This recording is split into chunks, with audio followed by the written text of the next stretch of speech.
유엔 안전보장이사회가 현지 시각으로 내일 북한 핵과 미사일 문제를 논의할 것이라고 로이터 통신이 보도했습니다. 이에 앞서 북한은 잇따른 담화를 통해 트럼프 미국 대통령을 원색적으로 비난했습니다. 김우중 전 대우그룹 회장이 향년 83세를 일기로 어제 별세했습니다. 영결식은 모레 아주대 병원에서 진행될 예정입니다. 국회 정상화에 합의했던 여야가 예산안 처리를 놓고 밤샘 협상에서 또다시 이견을 보였습니다. 예산안 조율에 실패할 경우 정면 충돌이 또 예상됩니다. 대기 정체에 중국발 오염물질까지 유입되면서 전국 대부분 지역에서 미세먼지가 나쁨 수준을 보이겠습니다. 수도권과 충북 지역에 올겨울 들어 첫 비상저감 조치가 내려졌습니다. 독도 소방 헬기 추락 사고로 순직한 소방항공대원에 대한 합동 연결식이 오늘 대구에서 열립니다. 순직 대원들은 국립대전현충원에 안치됩니다. 여러분 안녕하십니까? 화요일 아침 KBS 뉴스광장입니다. 유엔 안보리가 내일 북한 핵과 미사일 문제를 공식적인 논의 테이블에 올리기로 했다고 로이터 통신이 보도했습니다. 특히 이번 안보리 소집은 미국의 요청에 따라 이뤄진 것으로 전해졌습니다. 뉴욕에서 김철우 특파원입니다. 유엔 안보리가 오는 11일 북한의 핵과 미사일 프로그램을 논의할 예정이라고 로이터 통신이 보도했습니다. 미국이 북한의 미사일 발사와 도발 가능성에 대해 이번 주 유엔 안보리에 논의를 요청할 예정이란 소식에 이은 후속 보도 내용입니다. 올 들어 북한의 잇따른 미사일 발사 도발에도 미국은 입장 발표를 극도로 아꼈습니다. 북한이 단거리 미사일이나 잠수함 탄도미사일을 시험 발사한 직후 소집된 안보리에서 유럽 국가들을 중심으로 규탄 성명을 발표할 때에도 미국은 뒤로 빠져 있었습니다. Germany, France, and the United Kingdom remain deeply concerned by the continued testing of ballistic missiles by the Democratic People's Republic of Korea. 하지만 이달 들어 북한의 도발에 대한 미국의 대응이 달라졌습니다. 켈리 크래프트 유엔 주재 미국 대사는 지난주 기자회견에서 잇따른 북한의 미사일 발사에 매우 우려하고 이 문제는 우리가 모두 동의하고 초점을 맞추는 사안이라고 말했습니다. The Security Council, each of us are very concerned about the series of the 13 missiles, the attacks, the ballistic missile launches. 유엔 관계자는 북한의 도발 움직임에 대해 논의가 필요한 시점이란 안보리 이사국들의 공감대가 형성돼 있다고 전했습니다.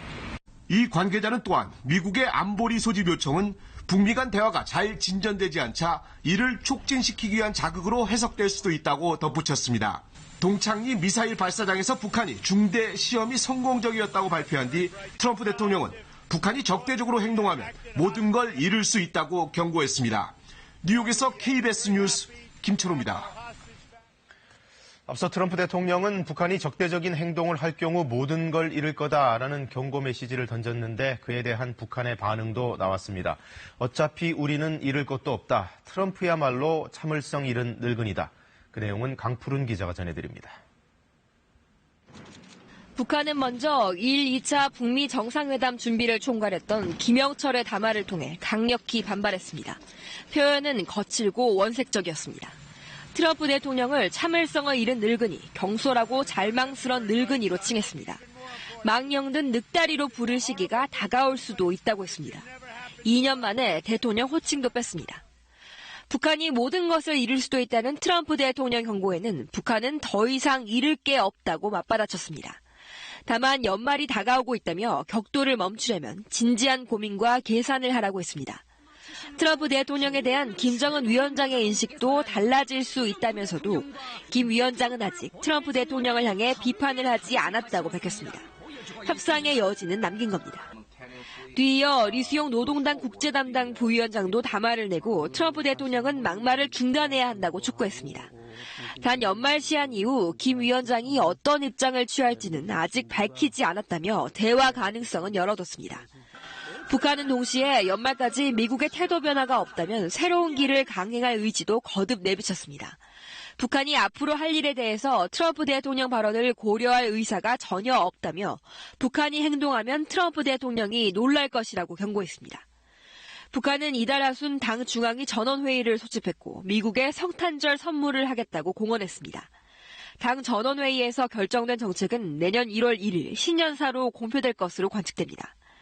다음 주 비건 미 대북정책 특별대표가 방한할 예정인데 북미 관계 악화를 멈추게 할 돌파구를 찾을 수 있을지 주목됩니다. 다음 주가 북미 협상의 분수령이 될 전망입니다. KBS 뉴스 강푸른입니다. 세계는 넓고 할 일은 많다라는 어록의 주인공 김우중 전 대우그룹 회장이 어제 별세했습니다. 향년 83세입니다. 대한민국의 고도 성장기를 상징해왔던 인물이죠. 백인성 기자가 보도합니다. 김우중 전 대우그룹 회장이 어젯밤 경기 수원시 아주대병원에서 숙환으로 삶을 마감했습니다. 2017년 공개석상에 마지막으로 모습을 나타냈던 김 전 회장은 지난해부터 건강이 급격히 나빠진 것으로 전해졌습니다. 고 김우중 전 회장은 1967년 31살 때 대우실업을 창업했고 불과 10여 년 만에 4대 재벌로 성장했습니다. 한강의 기적으로 불리는 대한민국의 고도 성장기에 김 전 회장은 인수합병을 통해 기업 규모를 키웠고 세계 시장을 개척한 1세대 경영인으로 평가받고 있습니다. 우리 근로자들은 한 달에 2번밖에 안 놀아요. 여러분 얘기 들으면 굉장히 나를 비난할지 모르지만은 일요일 날, 4일요일 날도 제대로 다 못 논다, 이게. 대우는 한국 재벌들 가운데 가장 적극적으로 동유럽과 동남아 등에 진출했고 이러한 김 회장의 경영 철학을 담은 세계엔 넓고 할 일은 많다는 책은 베스트셀러가 됐습니다. 성장만큼 몰락도 급작스러웠습니다. IMF 구제금융 사태로 자금난을 겪던 중 사상 최대 규모인 41조 원대 분식회계가 드러난 겁니다. 1999년 김 회장이 해외로 도피한 뒤 대우그룹은 해체됐고 6년 뒤 귀국한 김 회장에게 징역 8년 6개월, 추징금 17조 9천억 원이 선고됐습니다.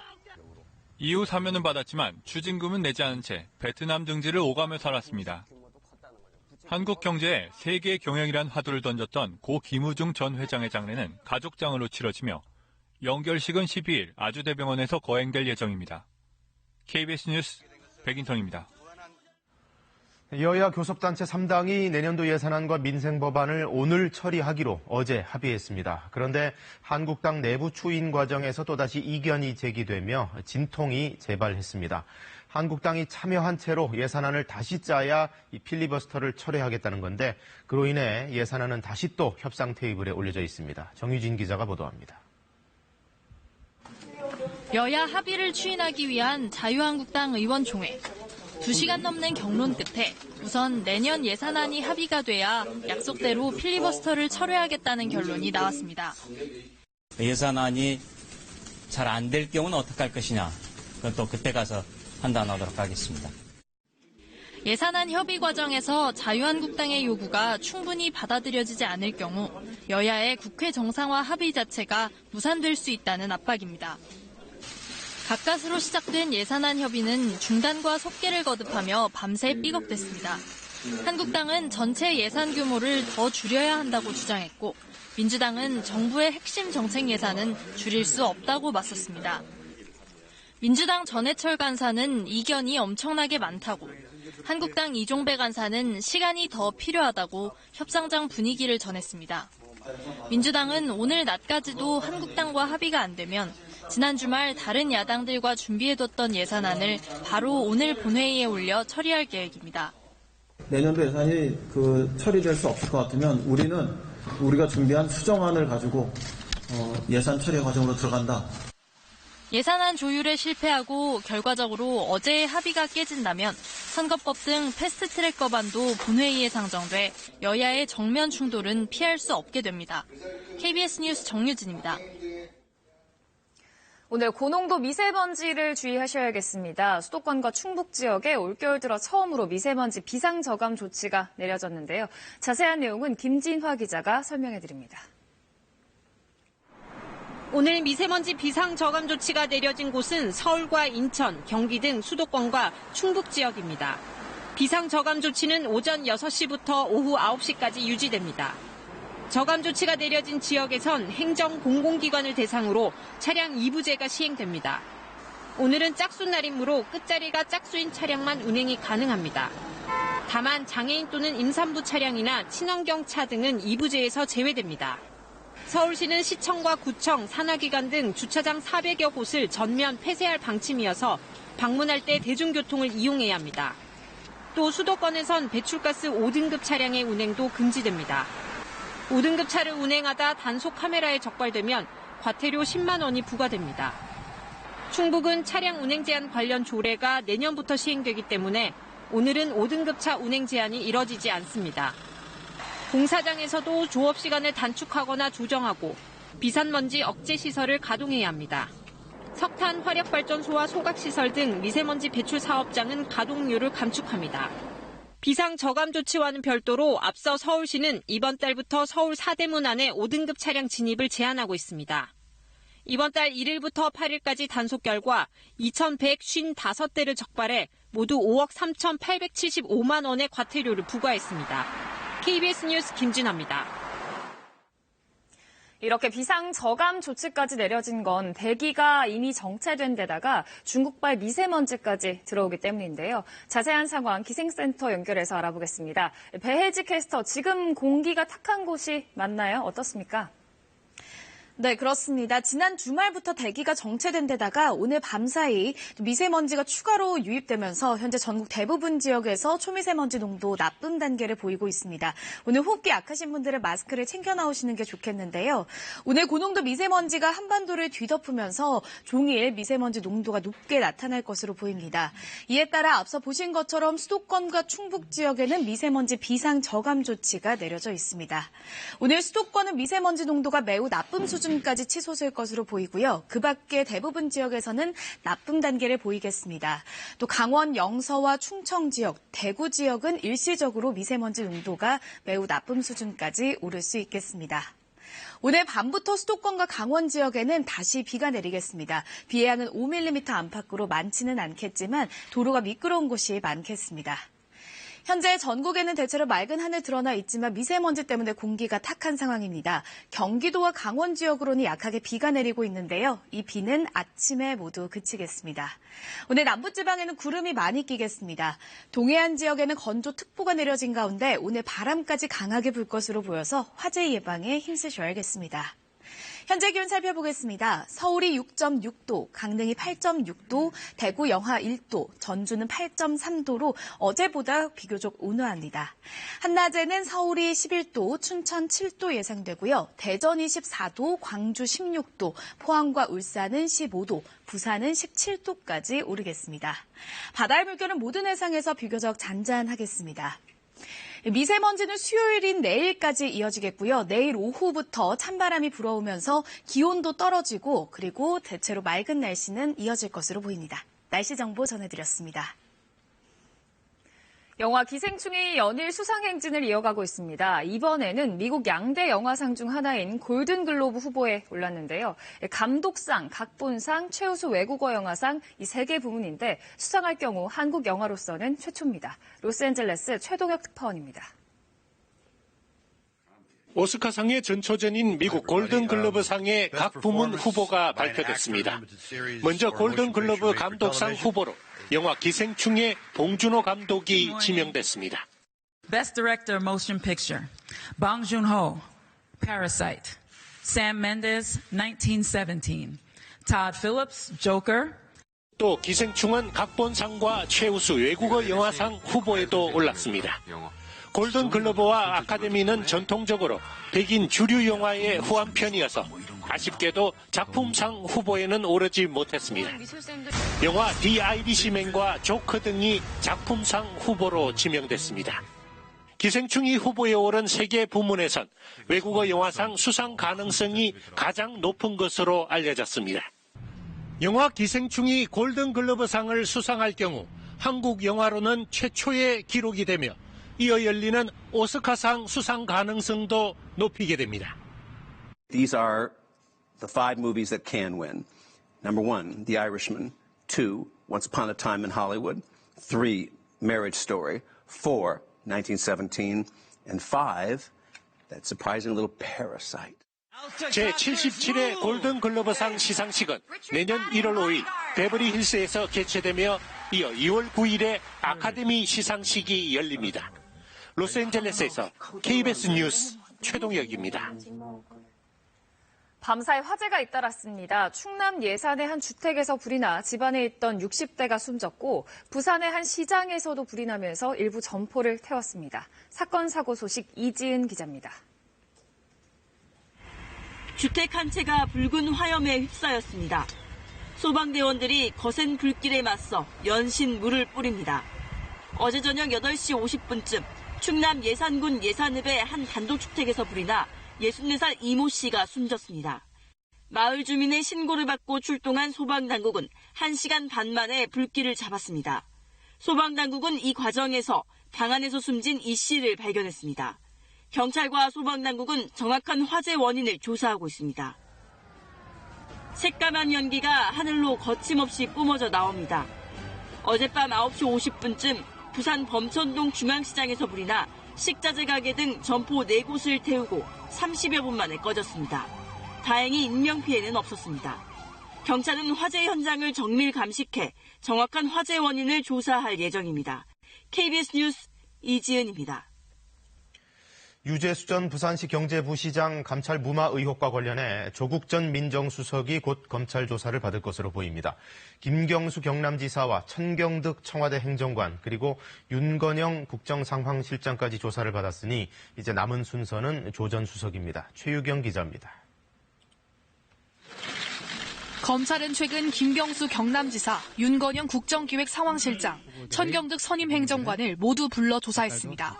세 사람은 유재수 전 부산부시장과의 인연으로 감찰 중단에 관련됐을 것으로 검찰이 의심하는 인물들입니다.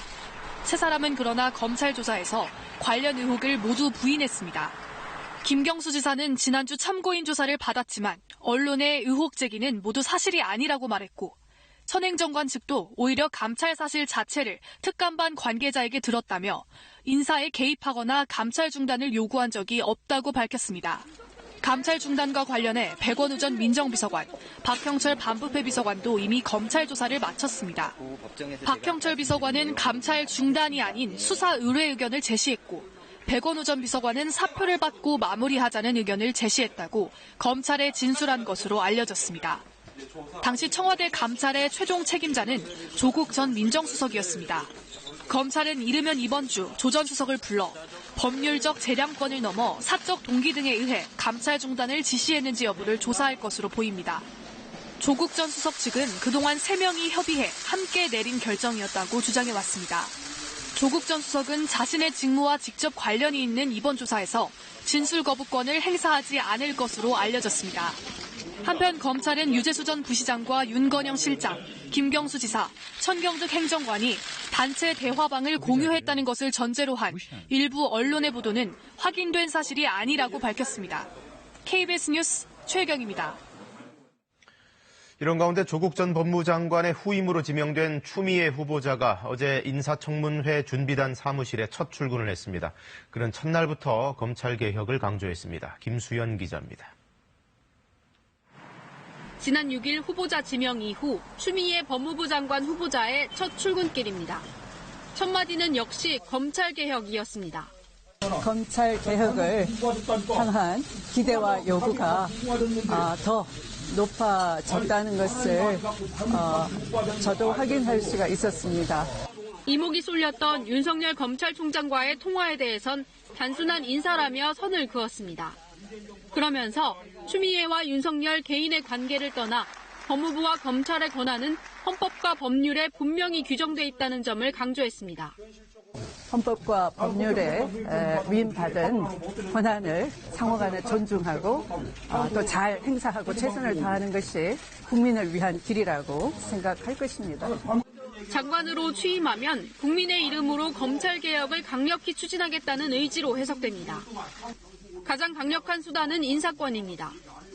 특히 검사장급 자리 6곳이 공석인 만큼 인사권을 조기에 행사할 수도 있다는 관측이 나옵니다.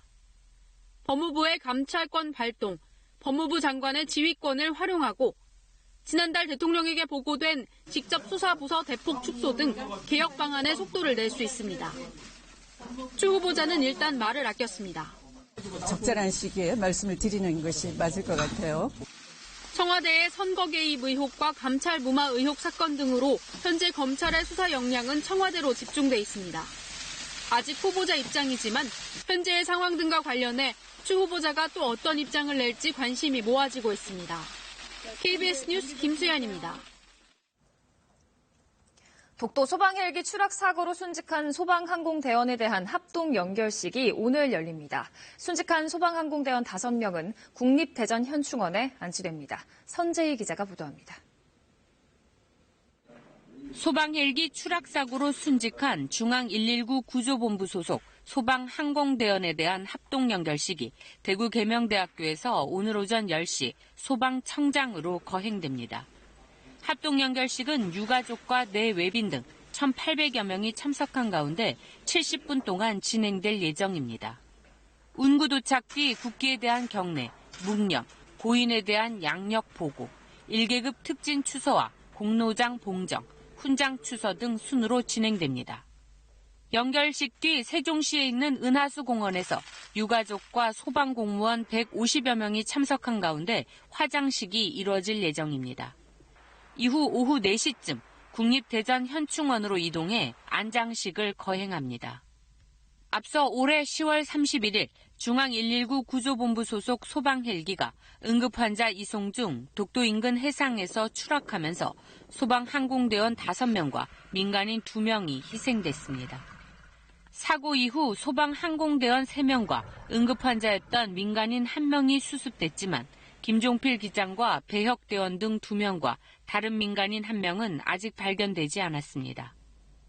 독도 인근 해상 수색 작업은 유가족과 실종자 가족의 뜻에 따라 사고 발생 39일 만인 이달 8일 종료됐습니다. KBS 뉴스 선재입니다. 태안화력에서 비정규직 노동자로 근무하다 산업재해로 숨진 고 김용균 씨가 사망한 지 오늘로 꼭 1년이 됐습니다. 사단법인 김용균재단과 노동계, 시민사회단체는 오늘 충남 태안군 월북면 태안화력발전소에서 고 김용균 1주기 현장 추모제를 엽니다. 추모제에는 김용균 씨의 어머니인 김미숙 씨가 나와 책임자 처벌, 위험의 외주화 금지, 특조위 권고사항 이행, 비정규직 직접고용 등을 정부와 관계기관에 촉구할 예정입니다. 뉴질랜드 인기 관광지인 화이트 아일랜드에서 갑작스런 화산 폭발이 일어났습니다. 현장에 있던 수십 명의 관광객들이 다치거나 실종됐습니다. 이호을 기자입니다. 섬 위로 까맣게 피어오르는 연기. 이내 섬 전체를 새까맣게 집어삼킵니다. 뉴질랜드 북섬에서 50km 떨어진 화이트 아일랜드에서 화산 폭발이 일어났습니다. 화산재와 가스가 3,600m 상공까지 치솟을 정도로 폭발은 강력했습니다. 폭발 당시 관광객 50여 명이 섬에서 화산 관광을 즐기던 중이었습니다. 폭발은 전조 현상 없이 갑작스레 시작됐습니다. 폭발 직전까지 분화구 안에서 관광객들이 서성이는 모습이 CCTV에 목격됐습니다. 섬 안에 있던 헬기조차도 재앙을 비껴가지 못했습니다. It's showed increased activity for the last few weeks, and so we raised the alert level. 뉴질랜드 당국은 화산 폭발 직후 헬기와 배를 이용해 관광객 구조 작업에 들어갔습니다. 지금까지 적어도 5명이 숨지고 20여 명이 다친 것으로 파악됐습니다. 하지만 폭발 당시 배를 타고 섬에 들어간 인원이 정확히 몇 명인지 확인되지 않고 있어 피해자는 더 늘 것으로 보입니다. Some of those at this stage are unaccounted for. A number of people are reportedly injured and are being transported to shore. 화이트 아일랜드는 하루 10,000명 넘게 방문하는 인기 화산 관광지입니다. 뉴질랜드 당국은 화산 경보 단계를 한 단계 올리고 추가 분출 가능성에 촉각을 곤두세우고 있습니다. KBS 뉴스 이호울입니다. 대기가 정체되면서 국내외 미세먼지가 쌓인 데다가 어젯밤에는 중국발 미세먼지가 추가로 유입되면서 현재 전국 대부분 지역에서 초미세먼지 농도 나쁨 단계를 보이고 있습니다. 오늘 고농도 미세먼지가 한반도를 계속해서 뒤덮을 것으로 보이는데요. 이에 따라 현재 수도권과 충북 지역에는 미세먼지 비상저감 조치가 내려져 있습니다. 오늘 공공기관에서는 차량 이부제가 실시되면서 짝수 차량만 운행이 가능합니다. 오늘 수도권은 미세먼지 농도 매우 나쁨 수준까지 치솟을 것으로 보이고 그 밖의 지역에서도 미세먼지 농도 나쁨 단계를 보이겠습니다. 강원 영서와 충북 지역, 대구도 일시적으로 미세먼지 농도가 매우 나쁨 수준까지 치솟을 수 있겠습니다. 오늘 밤부터 수도권과 강원 지역에는 다시 비가 내리겠습니다. 비의 양은 5mm 안팎으로 양이 많지는 않겠습니다. 오늘 남부지방에는 구름이 많이 끼겠습니다. 현재 서울은 가시거리가 2km 안팎으로 맑은 날에 10분의 1 수준에 머물러 있습니다. 수도권과 강원 지역에 내리고 있는 비는 오늘 아침에 모두 그치겠습니다. 남부지방은 오늘 구름이 많이 끼겠고 동해안 지역으로는 건조특보가 내려져 있습니다. 현재 기온 어제 같은 시각보다 높은데요. 서울이 6.4도 가리키고 있습니다. 한낮에도 어제보다 기온이 높아서 서울 11도 예상됩니다. 날씨 전해드렸습니다. 북한의 핵과 미사일 프로그램을 논의하기 위한 유엔 안보리 회의가 미국의 요청에 따라 소집됐습니다. 네, 최근 북한의 도발 수위가 높아진 가운데 미국이 유엔을 통한 대북 압박에 나선 것으로 보입니다. 뉴욕에서 김초루 특파원이 전해왔습니다. 유엔 안보리가 오는 11일 북한의 핵과 미사일 프로그램을 논의할 예정이라고 로이터 통신이 보도했습니다. 미국이 북한의 미사일 발사와 도발 가능성에 대해 이번 주 유엔 안보리에 논의를 요청할 예정이란 소식에 이은 후속 보도 내용입니다. 올 들어 북한의 잇따른 미사일 발사 도발에도 미국은 입장 발표를 극도로 아꼈습니다. 북한이 단거리 미사일이나 잠수함 탄도미사일을 시험 발사한 직후 소집된 안보리에서 유럽 국가들을 중심으로 규탄 성명을 발표할 때에도 미국은 뒤로 빠져 있었습니다. Germany, France, and the United Kingdom remain deeply concerned by the continued testing of ballistic missiles by the Democratic People's Republic of Korea. 하지만 이달 들어 북한의 도발에 대한 미국의 대응이 달라졌습니다. 켈리 크래프트 유엔 주재 미국 대사는 지난주 기자회견에서 이따른 북한의 미사일 발사에 매우 우려하고 이 문제는 우리가 모두 동의하고 초점을 맞추는 사안이라고 말했습니다.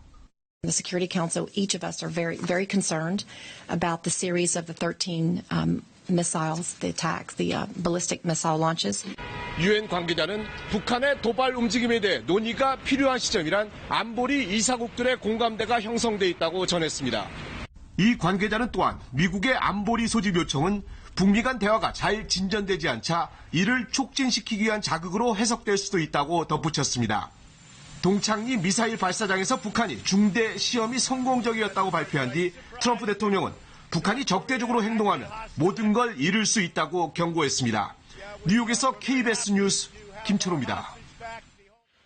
김우중 전 대우그룹 회장이 어제 향년 83세를 일기로 별세했습니다. 한국의 고도 성장을 견인하고 또 동반 추락하면서 파란만장한 일생을 보냈는데요. 백인성 기자가 돌아봤습니다. 김우중 전 대우그룹 회장이 어젯밤 경기 수원시 아주대병원에서 숙환으로 삶을 마감했습니다. 2017년 공개석상에 마지막으로 모습을 나타냈던 김 전 회장은 지난해부터 건강이 급격히 나빠진 것으로 전해졌습니다.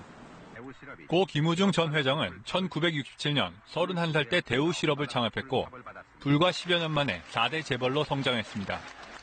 한강의 기적으로 불리는 대한민국의 고도 성장기에 김 전 회장은 인수합병을 통해 기업 규모를 키웠고 세계 시장을 개척한 1세대 경영인으로 평가받고 있습니다. 우리 근로자들은 한 달에 2번밖에 안 놀아요. 여러분 얘기 들으면 굉장히 나를 비난할지 모르지만은 일요일 날, 4일요일 날도 제대로 다 못 논다 이게. 대우는 한국 재벌들 가운데 가장 적극적으로 동유럽과 동남아 등에 진출했고 이러한 김 회장의 경영 철학을 담은 세계엔 넓고 할 일은 많다는 책은 베스트셀러가 됐습니다. 성장만큼 몰락도 급작스러웠습니다. IMF 구제금융 사태로 자금난을 겪던 중 사상 최대 규모인 41조 원대 분식회계가 드러난 겁니다. 1999년 김 회장이 해외로 도피한 뒤 대우그룹은 해체됐고 6년 뒤 귀국한 김 회장에게 징역 8년 6개월, 추징금 17조 9천억 원이 선고됐습니다. 이후 사면은 받았지만 추징금은 내지 않은 채 베트남 등지를 오가며 살았습니다. 한국 경제에 세계 경영이란 화두를 던졌던 고 김우중 전 회장의 장례는 가족장으로 치러지며 연결식은 12일 아주대병원에서 거행될 예정입니다. KBS 뉴스 백인성입니다. 정기국회 마지막 날인 오늘 여야가 본회의를 열어 내년도 예산안과 민생 법안들을 처리하기로 합의했습니다. 패스트트랙 법안들은 유예하는 조건으로 일단 합의를 본 겁니다. 다만 자유한국당에서 이 필리버스터와 관련해 약간의 여지를 남겨둔 상황인데요. 일단 어제 합의 내용을 중심으로 조태음 기자가 먼저 보도합니다. 여야는 오늘 국회 본회의를 열어 내년도 예산안과 민생 법안을 합의 처리합니다. 예산안과 선거법 등을 본회의에 상정하려던 4+1 협의체와 필리버스터로 저지하려던 한국당은 어제 막판 합의를 이뤘습니다. 한국당은 필리버스터 방침을 철회하고 예산안과 민생 법안을 오늘 처리하기로 했습니다. 대신 선거법과 공수처법을 정기국회 내에 상정하지 않기로 했습니다. 당초 어제 오전까지만 해도 충돌이 불가피해 보였지만 정치개혁 검찰 개혁도 더 이상 미룰 수는 없습니다. 이제 이 기막힌 상황을 끝내는 결말의 때, 결실의 순간이 되었습니다. 심재철 한국당 신임 원내대표가 선출 직후 협의 의사를 밝히면서 상황은 반전됐습니다. 당장 예산안 지금 추진하려는 거 당장 스톱해라. 4+1 그거 안 된다. 같이 협의하자라고 요구를 하겠습니다.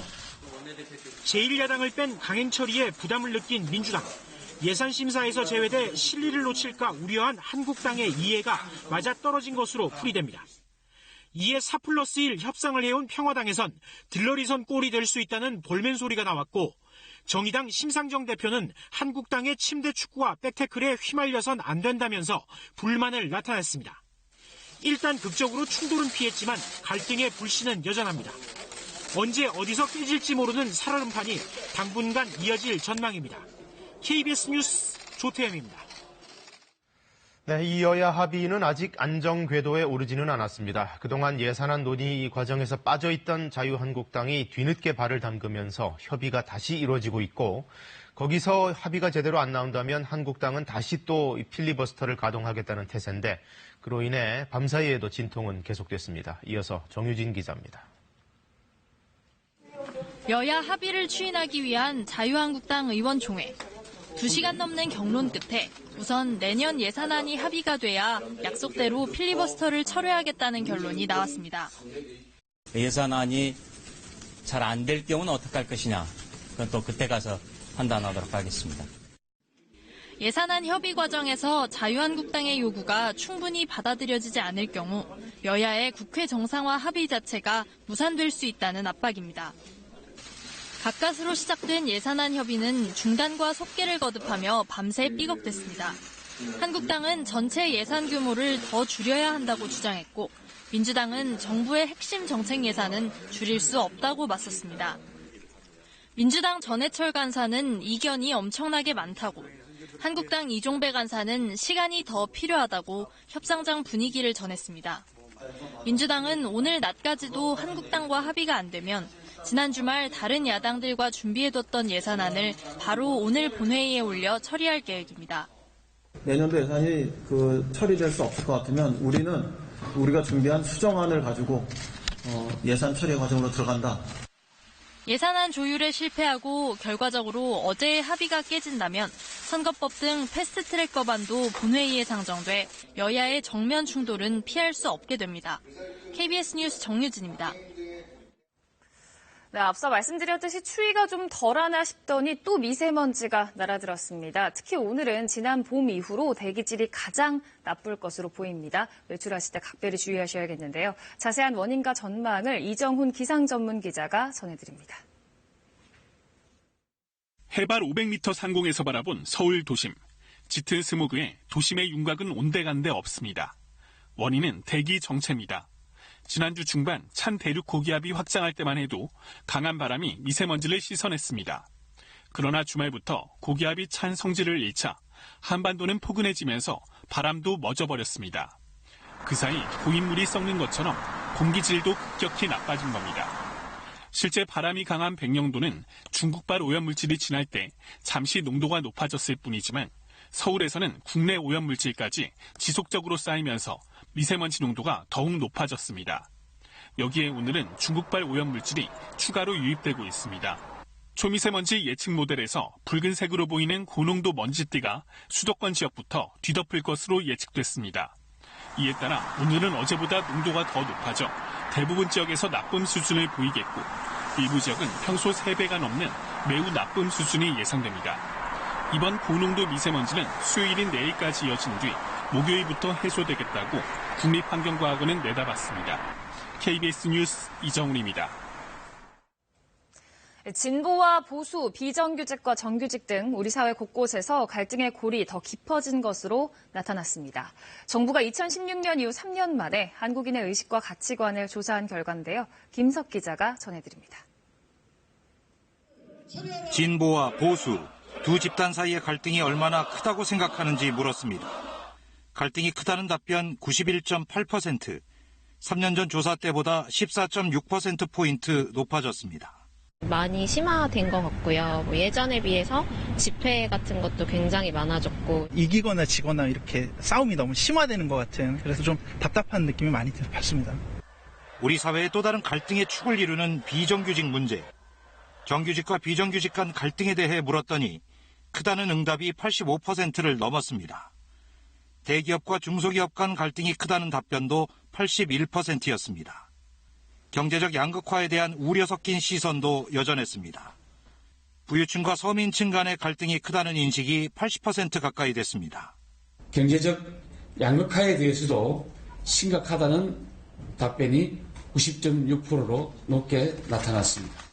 그럼에도 우리 국민의 64%는 전반적으로 행복하다고 느끼는 것으로 나타났고 한국인이라는 것이 자랑스럽냐는 질문에는 84%가 그렇다고 대답했습니다. 이번 조사는 문화체육관광부가 한국갤럽에 의뢰해 8월 27일부터 9월 27일까지 전국 성인 남녀 5,100명을 상대로 개별 면접 방식으로 진행했고 표본 오차는 95% 신뢰 수준에서 플러스 마이너스 1.4%포인트입니다. KBS 뉴스 김석입니다.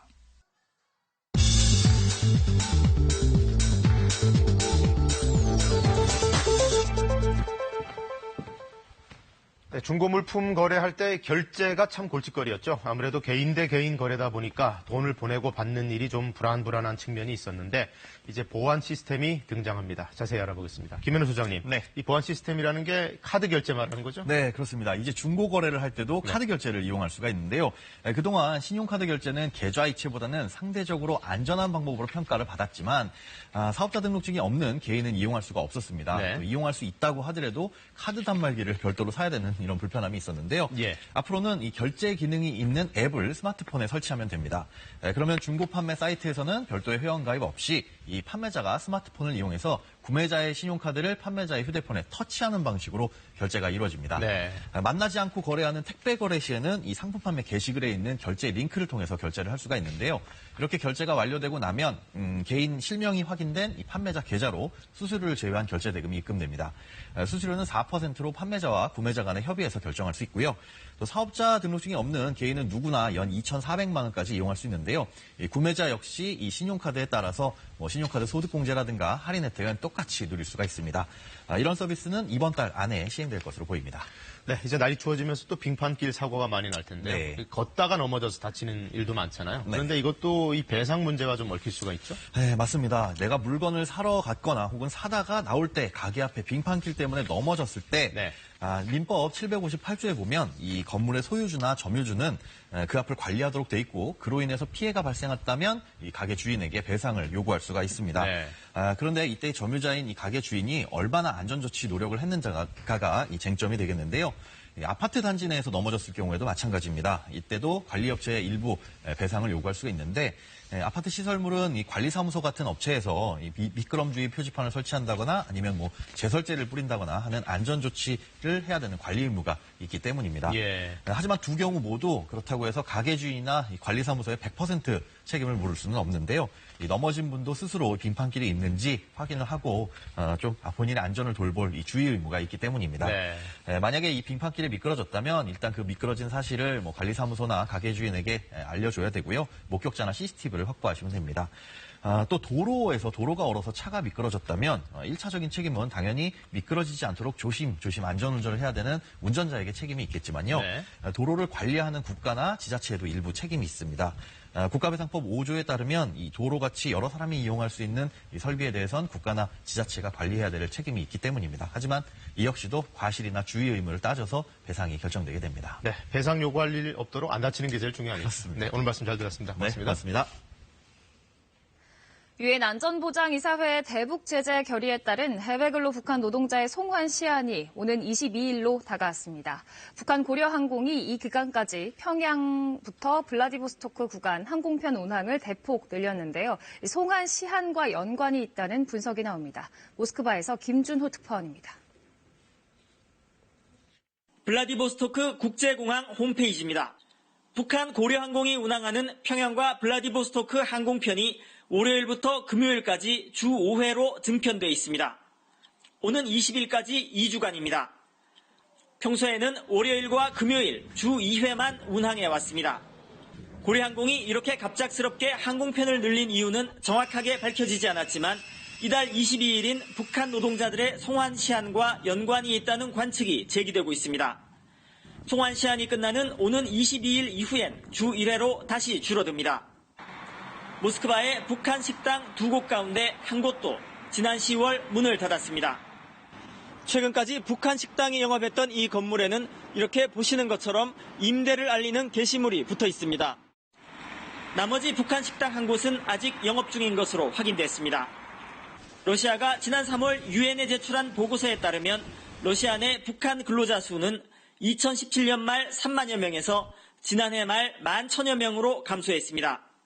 모스크바에서 KBS 뉴스 김준호입니다.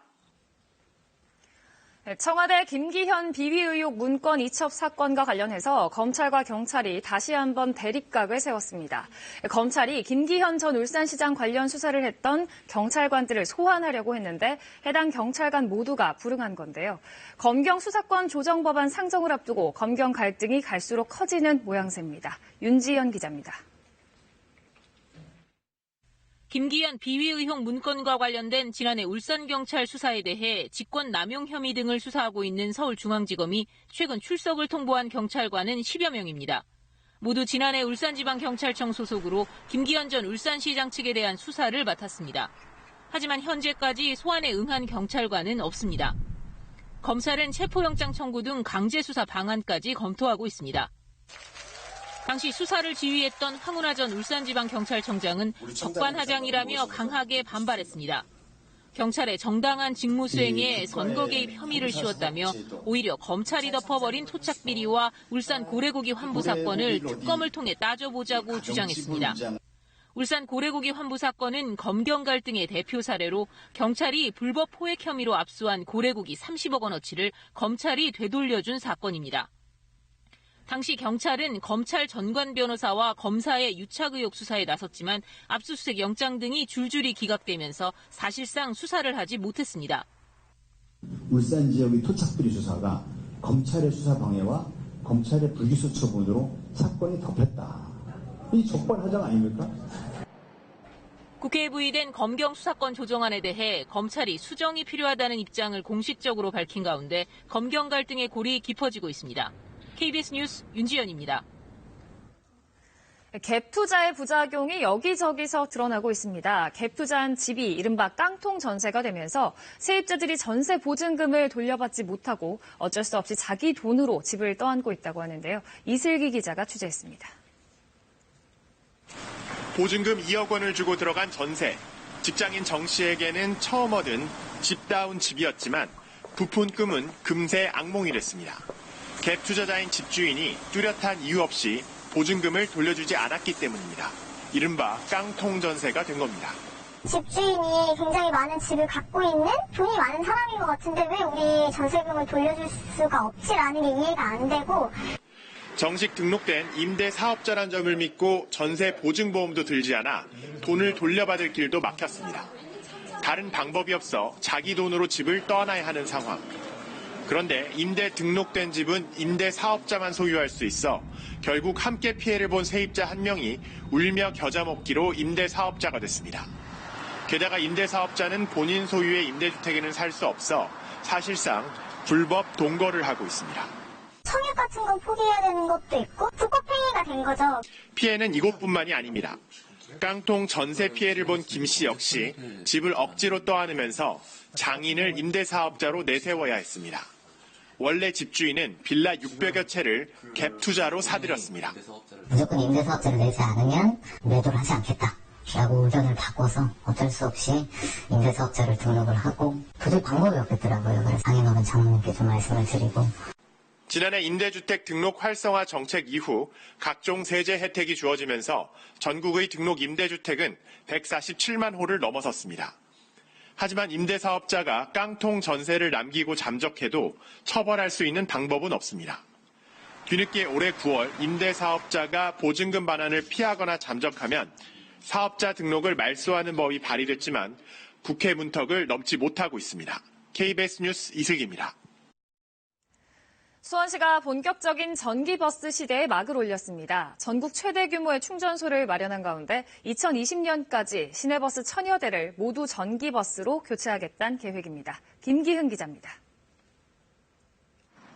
지난 10월부터 수원 시내에서 운영 중인 전기버스입니다. 버스 안에는 일단 되게 조용하고 해서 되게 안정적인 그런 안정감이 있고요. 전기버스다 보니까 미세먼지도 없고 해서 환경적으로 되게 좋은 면이 있는 것 같아요. 올해 30여 대를 투입한 수원시는 내년 2월까지 50여 대를 추가하기로 했습니다. 전체 운영 중인 버스의 10%에 이르는 수치입니다. 문제는 어떻게 전기버스에 안정적으로 전기를 공급하냐는 것. 전기버스 충전소는 하루아침에 구축될 수 있는 것이 아닙니다. 접근성이 좋은 부지도 있어야 하고 안전성을 고려해서 구축해야 하기 때문에 시간이 많이 걸립니다. 수원시는 이 같은 고민을 해결하기 위해 공영 차고지에 96개의 충전기가 들어선 대규모 충전 인프라를 전국 최초로 구축했습니다. 평일 낮 시간대 36대 버스를 동시에 충전할 수 있는 이곳은 심야 시간대엔 96대 버스를 충전할 수 있습니다. 한 번 충전하면 250km를 달릴 수 있습니다. 미세먼지로는 3,500제곱미터의 도시숲, 그리고 온실가스 감축으로 보면 1만 제곱미터의 도시숲을 조성하는 것과 같은 효과를 볼 수 있습니다. 수원시는 충전 인프라를 확충하는 한편 현재 운영 중인 버스 1000여 대를 2022년까지 모두 전기 버스로 교체하기로 했습니다. KBS 뉴스 김기흥입니다. 장애인들도 차별 없이 영화를 관람할 수 있도록 자막과 화면 해설을 마련해달라. 시청각 장애인들이 대형 영화관을 상대로 차별을 시정하라고 소송을 냈습니다. 영화관 측은 현실적 어려움을 호소하고 있는데요. 그래서 판사들이 영화관을 찾아 이 장비들을 직접 체험해봤습니다. 민정희 기자가 취재했습니다. 교통시계를 올려다본 김정옥이 뭔가 이상한 느낌이 드는지 숨을 죽이고 방문을 연다. 자막과 함께 화면을 음성으로 묘사하는 해설이 들립니다. 시각장애인을 위한 화면 해설입니다. 청각장애인들이 쓸 수 있는 스마트 안경입니다. 이 안경을 쓰면 안경 속 화면에 이렇게 수어와 자막이 나타나 자막이 제공되지 않는 한국 영화도 쉽게 이해할 수 있습니다. 장애인들은 이런 장비를 영화관이 갖춰주기를 원하고 있습니다. 영화관 측은 그러나 비용 문제뿐 아니라 다른 관람객에게 방해가 될 수 있다는 우려를 해왔습니다. 이에 대해 장애인 측은 안경 등은 개인별로 지급돼 다른 관람객에게 방해가 되지 않는다는 입장입니다. 스마트 안경과 단말기 등 비용도 스크린당 일주일에 10,000원 정도라는 겁니다. 한 해 엄청난 수익을 만들어내는 그 기업들에서 비용적으로 부담이 된다는 거에 대해서 저는 사실 잘 이해가 되지 않습니다. 시청각 장애인 4명은 지난 2016년 CJ CGV와 롯데쇼핑, 메가박스 등 대형 영화관을 상대로 자막과 화면 해설을 제공해달라는 소송도 제기했는데 1심에서 승소했습니다. 그러나 영화관 측은 곧바로 항소했습니다. 양측의 입장이 대립되자 항소심 재판부는 점검을 위해 직접 영화관에 나섰습니다. 판사들의 검증은 2시간 넘게 진행됐습니다. 2심에서 이겨서 저희가 영화를 마음대로 볼 수 있다면 되게 좋은 세상 왔다고 기쁠 것 같습니다. 장애인을 위한 장비가 영화 관람 등에 어떤 영향을 주는지에 대한 재판부의 체험은 2심 판결에 담길 예정입니다. KBS 뉴스 민정입니다. 프로야구 골든글러브 시상식에서 린드블럼이 투수 부문 2년 연속 수상에 기쁨을 만끽했습니다. 키움의 유격수 김하성은 골든글러브 최다 득표에 영예를 안았습니다. 신수빈 기자입니다. 한국에서의 마지막 무대. 다음 시즌 메이저리그에 도전하는 린드블럼은 마지막 인사를 남기기 위해 한국으로 돌아왔습니다. 사랑해요, 팬. 팬들에게 사인을 해주며 아쉬움을 달랜 린드블럼은 투수 부문 골든글러브의 기쁨도 만끽했습니다. 린드블럼은 현대 정민태에 이어 20년 만에 2년 연속 투수 부문 수상의 주인공이 됐습니다. It feels great. It's an honor to win this award with so many, good pitchers this year. Yang, Kim. NC 포수 양의지도 2년 연속 골든글러브의 주인이 됐습니다. 1루수는 키움 박병호, 2루수는 NC 박민우, 3루수는 SK 최정이었습니다. 유격수는 키움 김하성이었습니다. 각축을 벌였던 외야수 부문에서는 키움 이정후와 센즈, KT 로하스로 가려졌습니다. 지명타자는 두산 페르난데스가 영광을 안았습니다. 이중 키움 김하성은 93%의 지지를 받으며 최다 득표의 주인공이 됐습니다. 외야 수상자 이정후는 안타깝게 세상을 떠난 한화 김성훈을 향한 소감을 남겨 울림을 줬습니다. 내년에도 더 멋있는 모습 보여드릴 수 있도록 겨울 내에 준비 잘 하겠습니다. 또 오늘 이렇게 상 받은 영광을 또 제 친구 성훈이와 함께 나누도록 하겠습니다. 이번 시상식은 황금장갑의 주인공 10명 가운데 외국인 선수가 역대 최다인 4명으로 올 시즌 토종 스타들의 부진을 드러냈습니다. KBS 뉴스 신수빈입니다.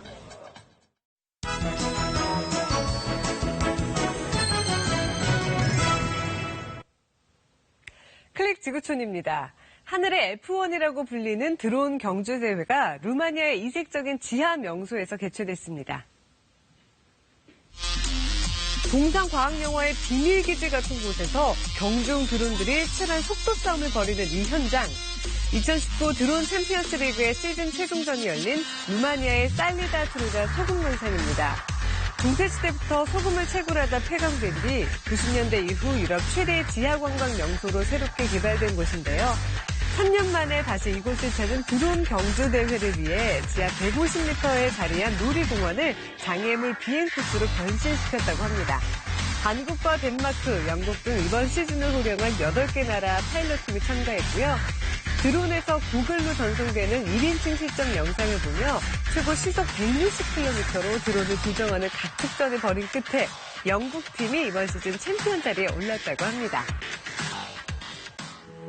미국 미시간주의 한 법정 객석 절반이 유치원생으로 꽉 차 있습니다. 이 아이들은 1년 동안 함께 살던 위탁가정으로 입양 확정을 앞둔 5살 마이클의 유치원 친구들인데요. 친구에게 따뜻한 새 가족이 생기는 뜻깊은 자리를 축하하고 앞날을 응원하기 위해 1년에 딱 한 번 있는 공개 입양 판결에 한 명도 빠짐없이 참석한 겁니다. 마침내 마이클과 양부모가 정식 가족이 되었다는 판결이 내려지자 분홍색 하트 막대를 흔들며 환호를 보내는 아이들. 덕분에 마이클 가족에겐 평생 잊지 못할 순간으로 더욱 깊이 남았을 것 같네요. 지중해 섬나라 사이프러스 앞바다에 63m짜리 선박 한 대가 한쪽으로 기울어진 채 바다에 떠 있습니다. 갑작스러운 좌초사고가 발생한 것 같지만 사실은 해양생물들의 서식지가 될 인공어초를 만들기 위해 수명이 다한 화물선을 수심 30m 바다 아래로 안전하게 가라앉히는 작업 중입니다. 이 지역에서 폐 선박으로 인공어초를 조성하려는 시도는 이번이 처음인데요. 사이프러스 당국은 이번 프로젝트가 해양생물 보호와 다양성 증진은 물론 해저 관광 상품으로 연결되기를 바란다고 밝혔습니다. 지금까지 클릭 지구촌이었습니다.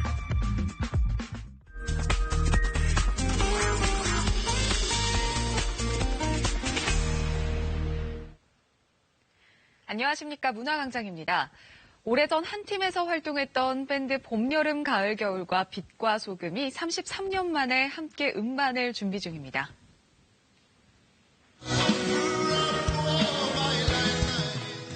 봄, 여름, 가을, 겨울의 김종진 씨와 빛과 소금의 장기호, 박성식 씨가 이달 말 미니 앨범 봄, 여름, 가을, 겨울 리유니언 위드 빛과 소금을 발매합니다. 이들은 모두 1986년 고 김현식 씨가 결성한 밴드 김현식과 봄, 여름, 가을, 겨울의 원년 멤버로 고 유재하 씨와 지난해 세상을 떠난 드러머 고 전태관 씨와도 함께 활동했는데요. 소속사는 세 사람이 떠난 멤버들에 대한 그리움을 이번 앨범에 담았다며 발매일 또한 고 전태관 씨의 일주기라 의미를 더할 것으로 보입니다.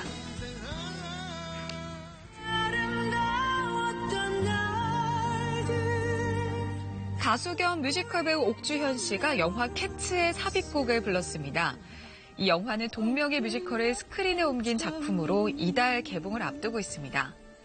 옥주현 씨는 2008년 뮤지컬 캣츠의 한국어 초연 당시 주인공 고양이 그리자벨라 역을 맡았는데요. 이번엔 영화 캣츠와의 공식 협업을 통해 작품의 대표곡 메모리를 한국어로 불렀습니다. 뮤직 영상에서 옥주현 씨는 붉은 빛의 드레스를 입고 마치 뮤지컬의 한 장면 같은 모습을 연출했으며 이를 본 누리꾼들은 옥주현 씨의 빼어난 가창력에 감탄 섞인 반응을 쏟아내고 있습니다. 실험적인 음악으로 알려진 가수 루시드 폴이 이번에는 자신의 반려견과의 협업으로 궁금증을 자아내고 있습니다.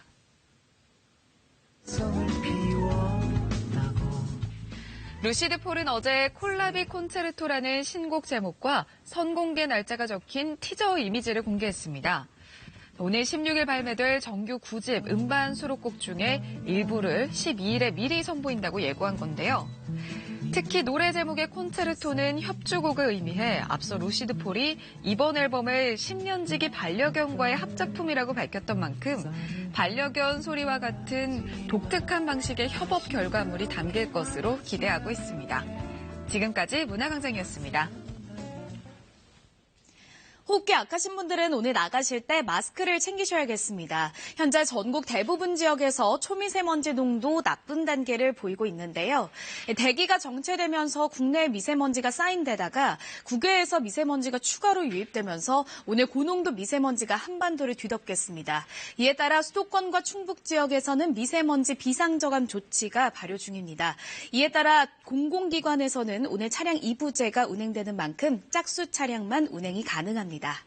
오늘 수도권에서는 미세먼지 농도 매우 나쁨 수준이 예상되고 그 밖의 지역에서도 나쁨 단계 예상되는데요. 강원 영서와 충청 지역, 대구에서는 미세먼지 농도가 매우 나쁨 수준까지 치솟을 수 있겠습니다. 오늘 밤부터 수도권과 강원 지역에는 다시 비가 내리겠습니다. 비의 양은 5mm 안팎이 예상됩니다. 현재 경기도와 강원 지역에 약하게 비가 떨어지는 곳이 있습니다. 이 비는 아침이면 모두 그치겠습니다. 오늘 공기가 탁해서 종일 연무가 가득 끼겠습니다. 동해안에는 건조특보가 발효 중인 만큼 불씨 관리를 잘 해주셔야겠습니다. 오늘 남부지방에는 구름이 많이 끼겠습니다. 현재 기온 살펴보겠습니다. 서울이 6.4도, 춘천 2.2도, 청주 3.5도, 전주 8.2도로 어제보다 비교적 온화합니다. 한낮에는 서울이 11도, 강릉 14도 예상되고요. 청주가 13도, 전주 15도, 부산은 17도까지 오르겠습니다. 바다의 물결은 모든 해상에서 비교적 잔잔하겠습니다. 날씨 정보 전해드렸습니다. 유엔 안전보장이사회가 현지 시각으로 내일 북한 핵과 미사일 문제를 논의할 것이라고 로이터 통신이 보도했습니다. 이에 앞서 북한은 잇따른 담화를 통해 트럼프 미국 대통령을 원색적으로 비난했습니다. 김우중 전 대우그룹 회장이 향년 83세를 일기로 어제 별세했습니다. 연결식은 모레 아주대 병원에서 진행될 예정입니다. 국회 정상화에 합의했던 여야가 예산안 처리를 놓고 밤샘 협상에서 또다시 이견을 보였습니다. 예산안 조율에 실패할 경우 정면 충돌이 예상됩니다. 대기 정체에 중국발 오염물질까지 유입되면서 전국 대부분 지역에서 미세먼지가 나쁨 수준을 보이겠습니다. 수도권과 충북 지역에 올겨울 들어 첫 비상저감 조치가 내려졌습니다. 독도 소방 헬기 추락 사고로 순직한 소방항공대원에 대한 합동 연결식이 오늘 대구에서 열립니다. 순직 대원들은 국립대전현충원에 안치됩니다. 북미 관계가 새로운 국면으로 치닫고 있습니다. 그동안은 두 당사국끼리 말로 치고받는 정도였는데 이제 이 유엔이 개입하게 됐습니다. 안보리 회의가 공식적으로 소집돼서 북한 핵과 미사일 문제를 논의합니다. 주목할 것은 이 회의를 미국이 요청했다는 겁니다. 그동안 미국은 유엔 차원의 대북 성명 등에서 발을 빼왔는데 이제 더는 못 참겠다는 압박 메시지로 읽힙니다. 뉴욕 김철우 특파원이 보도합니다. 유엔 안보리가 오는 11일 북한의 핵과 미사일 프로그램을 논의할 예정이라고 로이터 통신이 보도했습니다. 미국이 북한의 미사일 발사와 도발 가능성에 대해 이번 주 유엔 안보리에 논의를 요청할 예정이란 소식에 이은 후속 보도 내용입니다. 올 들어 북한의 잇따른 미사일 발사 도발에도 미국은 입장 발표를 극도로 아꼈습니다. 북한이 단거리 미사일이나 잠수함 탄도미사일을 시험 발사한 직후 소집된 안보리에서 유럽 국가들을 중심으로 규탄 성명을 발표할 때에도 미국은 뒤로 빠져 있었습니다. Germany, France and the United Kingdom remain deeply concerned by the continued testing of ballistic missiles by the Democratic People's Republic of Korea. 하지만 이달 들어 북한의 도발에 대한 미국의 대응이 달라졌습니다. 켈리 크래프트 유엔 주재 미국 대사는 지난주 기자회견에서 잇따른 북한의 미사일 발사에 매우 우려하고 이 문제는 우리가 모두 동의하고 초점을 맞추는 사안이라고 말했습니다.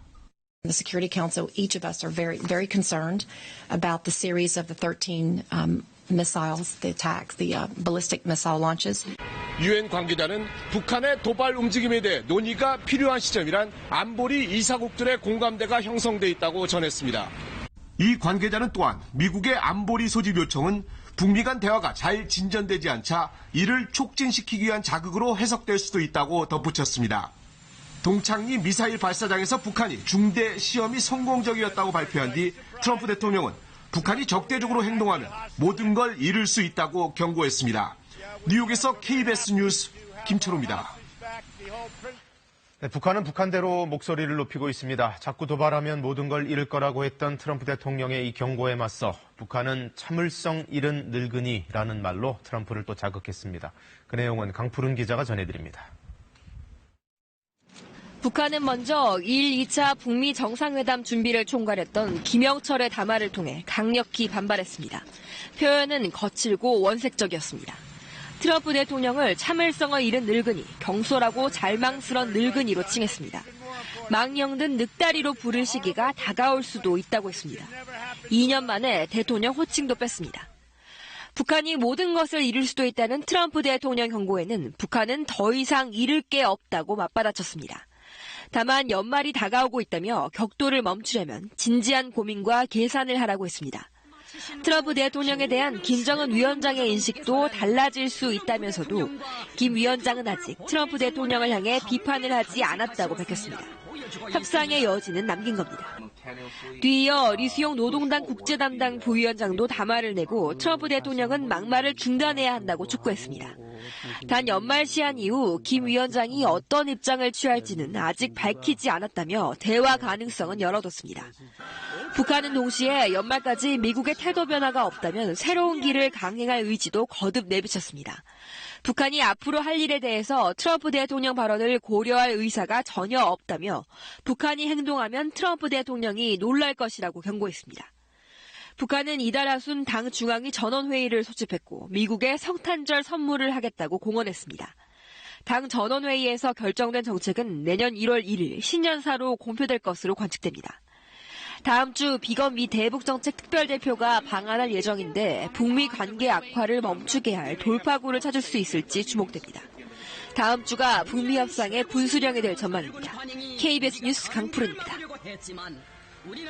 세계는 넓고 할 일은 많다라는 말을 남긴 김우중 전 대우그룹 회장이 어제 별세했습니다. 그의 어록 자체가 고도 성장을 추구했던 한국 현대사를 상징합니다. 백인성 기자입니다. 김우중 전 대우그룹 회장이 어젯밤 경기 수원시 아주대병원에서 숙환으로 삶을 마감했습니다. 2017년 공개석상에 마지막으로 모습을 나타냈던 김 전 회장은 지난해부터 건강이 급격히 나빠진 것으로 전해졌습니다. 고 김우중 전 회장은 1967년 31살 때 대우실업을 창업했고 불과 10여 년 만에 4대 재벌로 성장했습니다. 한강의 기적으로 불리는 대한민국의 고도 성장기에 김 전 회장은 인수합병을 통해 기업 규모를 키웠고 세계 시장을 개척한 1세대 경영인으로 평가받고 있습니다. 우리 근로자들은 한 달에 2번밖에 안 놀아요.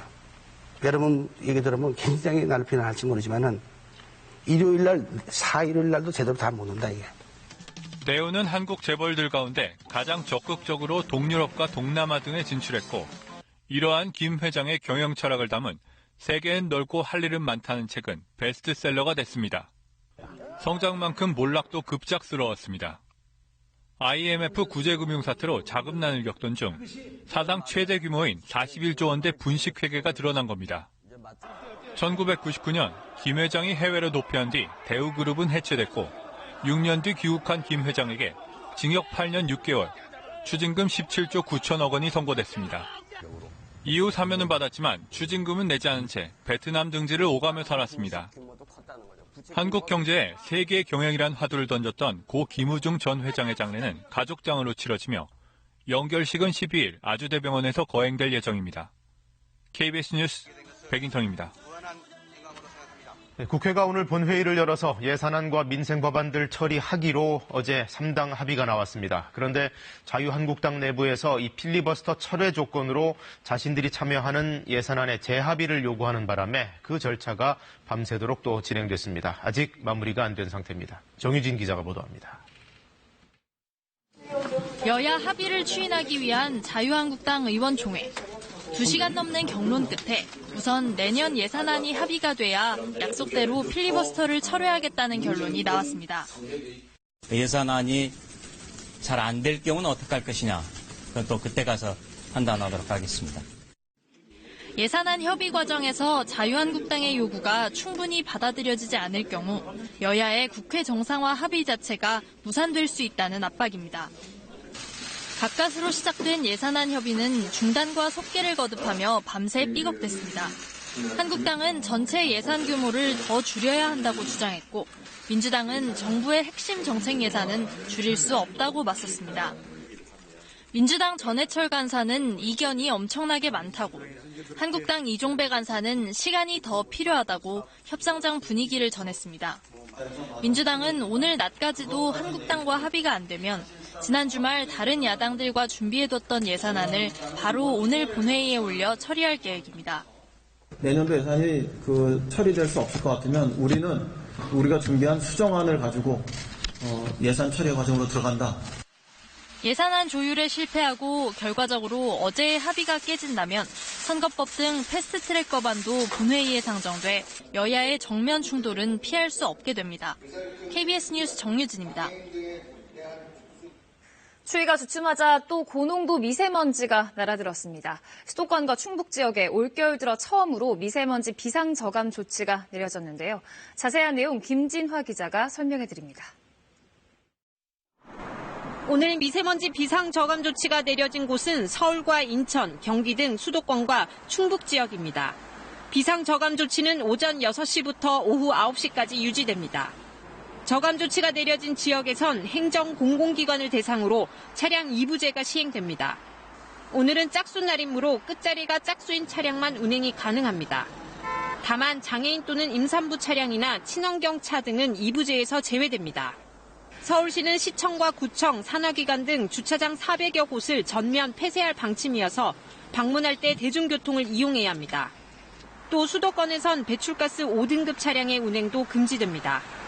5등급 차를 운행하다 단속 카메라에 적발되면 과태료 10만 원이 부과됩니다. 충북은 차량 운행 제한 관련 조례가 내년부터 시행되기 때문에 오늘은 5등급 차 운행 제한이 이뤄지지 않습니다. 공사장에서도 조업 시간을 단축하거나 조정하고 비산먼지 억제 시설을 가동해야 합니다. 석탄 화력발전소와 소각시설 등 미세먼지 배출 사업장은 가동률을 감축합니다. 비상저감 조치와는 별도로 앞서 서울시는 이번 달부터 서울 사대문 안에 5등급 차량 진입을 제한하고 있습니다. 이번 달 1일부터 8일까지 단속 결과 2,155대를 적발해 모두 5억 3,875만 원의 과태료를 부과했습니다. KBS 뉴스 김진아입니다. 네, 이렇게 비상저감 조치까지 내려질 정도로 공기질이 나쁩니다. 외출하실 때 반드시 미세먼지용 마스크를 착용하셔야겠는데요. 자세한 상황은 기상센터 연결해서 알아보겠습니다. 배혜지 캐스터 전해주시죠. 네, 현재 전국 대부분 지역에서 미세먼지 농도 나쁨 단계를 보이고 있습니다. 대기가 정체되면서 국내에 미세먼지가 쌓인 데다가 오늘은 또 국외에서 미세먼지가 추가로 유입되면서 고농도 미세먼지가 한반도를 뒤덮을 것으로 보입니다. 이에 따라 앞서 보신 것처럼 올겨울 처음으로 수도권과 충북 지역에는 미세먼지 비상저감 조치가 내려져 있습니다. 공공기관에서는 차량 2부제가 실시되면서 짝수 차량만 운행이 가능합니다. 오늘 수도권 지역은 종일 미세먼지 농도 나쁨 단계가 예상되고요. 그 밖의 지역에서도 나쁨 단계 예상됩니다. 강원 영서와 충청 지역, 또 대구에서는 수도권과 마찬가지로 미세먼지 농도가 매우 나쁨 수준까지 치솟는 곳이 있겠습니다. 오늘 밤부터 수도권과 강원 지역에는 다시 비가 내리겠습니다. 비의 양은 5mm 안팎으로 많지는 않겠습니다. 현재 전국의 하늘은 대체로 맑은데요. 하지만 경기도와 강원 지역에 약하게 빗방울이 떨어지고 있습니다. 이 빗방울은 오전에 모두 그칠 것으로 보입니다. 오늘 동해안 지역으로는 건조특보가 발효 중입니다. 불씨 관리 잘 해주셔야겠고요. 오늘 강원 영동 지역에는 바람도 강하게 불겠습니다. 현재 기온 살펴보겠습니다. 서울이 6.4도, 춘천 2.2도, 대구 영하 1.1도, 전주 8.2도로 어제보다 비교적 기온이 높습니다. 한낮에는 서울이 11도, 강릉 14도 예상되고요. 대전이 14도, 광주 16도, 부산 17도, 제주는 18도까지 오르면서 어제보다 2도에서 5도가량 기온이 높겠습니다. 바다의 물결은 모든 해상에서 비교적 잔잔하겠습니다. 내일인 수요일까지 미세먼지가 기승을 부릴 것으로 보입니다. 하지만 내일 오후부터 찬바람이 불면서 기온은 떨어지겠고 대체로 이후에는 맑은 날씨 예상됩니다. 날씨 정보 전해드렸습니다. 밤사이 화재가 잇따랐습니다. 충남 예산의 한 주택에서 불이 나 집안에 있던 60대가 숨졌고 부산의 한 시작에서도 불이 나면서 일부 점포를 태웠습니다. 사건 사고 소식 이지은 기자입니다.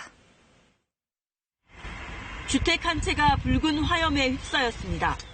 소방대원들이 거센 불길에 맞서 연신 물을 뿌립니다. 어제 저녁 8시 50분쯤 충남 예산군 예산읍의 한 단독주택에서 불이 나 64살 이모 씨가 숨졌습니다. 마을 주민의 신고를 받고 출동한 소방당국은 1시간 반 만에 불길을 잡았습니다. 소방당국은 이 과정에서 방 안에서 숨진 이 씨를 발견했습니다. 경찰과 소방당국은 정확한 화재 원인을 조사하고 있습니다. 새까만 연기가 하늘로 거침없이 뿜어져 나옵니다. 어젯밤 9시 50분쯤 부산 범천동 중앙시장에서 불이 나 식자재 가게 등 점포 4곳을 태우고 30여 분 만에 꺼졌습니다. 다행히 인명피해는 없었습니다. 경찰은 화재 현장을 정밀 감식해 정확한 화재 원인을 조사할 예정입니다. KBS 뉴스 이지은입니다. 독도 소방 헬기 추락 사고로 순직한 소방항공대원에 대한 합동 연결식이 오늘 열립니다. 순직한 소방항공대원 5명은 국립대전현충원에 안치됩니다. 선재희 기자입니다. 소방 헬기 추락 사고로 순직한 중앙 119 구조본부 소속 소방항공대원에 대한 합동 연결식이 대구 계명대학교에서 오늘 오전 10시 소방청장으로 거행됩니다. 합동 연결식은 유가족과 내외빈 등 1,800여 명이 참석한 가운데 70분 동안 진행될 예정입니다. 운구 도착 뒤 국기에 대한 경례, 묵념, 고인에 대한 양력 보고, 1계급 특진 추서와 공로장 봉정, 훈장 추서 등 순으로 진행됩니다. 연결식 뒤 세종시에 있는 은하수 공원에서 유가족과 소방공무원 150여 명이 참석한 가운데 화장식이 이뤄질 예정입니다. 이후 오후 4시쯤 국립대전현충원으로 이동해 안장식을 거행합니다.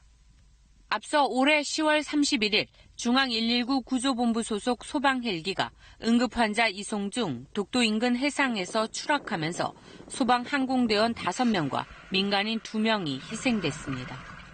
사고 이후 소방항공대원 3명과 응급환자였던 민간인 1명이 수습됐지만 김종필 기장과 배혁대원 등 2명과 다른 민간인 1명은 아직 발견되지 않았습니다.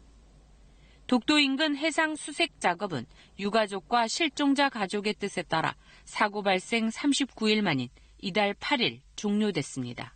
KBS 뉴스 선재입니다. 태안화력에서 비정규직 노동자로 근무하다 산업재해로 숨진 고 김용균 씨가 사망한 지 오늘로 꼭 1년이 됐습니다.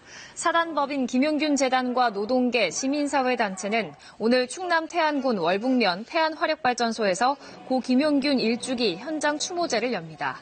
추모제에는 김용균 씨의 어머니인 김미숙 씨가 나와 책임자 처벌과 위험의 외주화 금지, 특조위 권고사항 이행, 비정규직 직접 고용 등을 정부와 관계기관에 촉구할 예정입니다. 자유한국당의 새 원내대표로 심재철 의원이 선출됐습니다. 그는 이른바 비황, 비주류로 분류됩니다. 그러나 어제 선출되자마자 여야 협상에 뛰어들면서 독자적인 존재감을 과시했습니다. 이세연 기자입니다.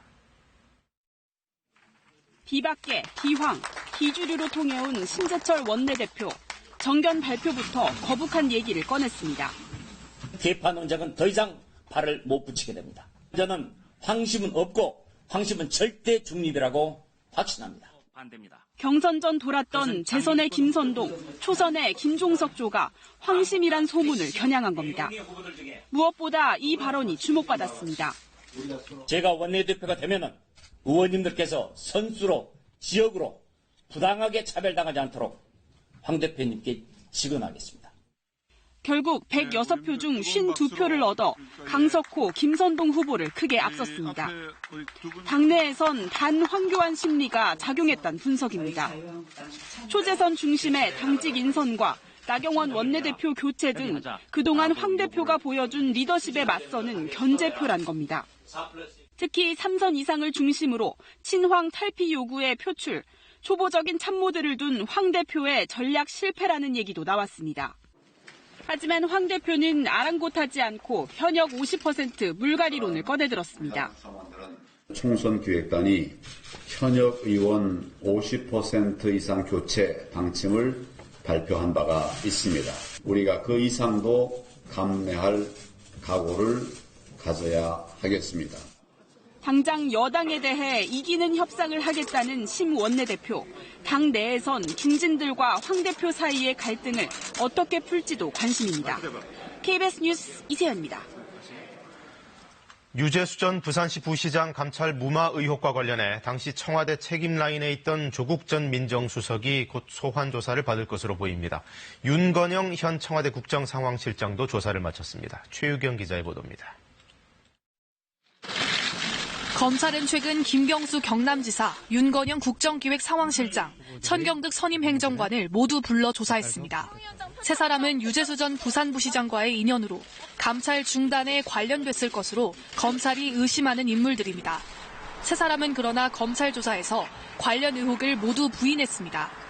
김경수 지사는 지난주 참고인 조사를 받았지만 언론의 의혹 제기는 모두 사실이 아니라고 말했고, 천 행정관 측도 오히려 감찰 사실 자체를 특감반 관계자에게 들었다며 인사에 개입하거나 감찰 중단을 요구한 적이 없다고 밝혔습니다.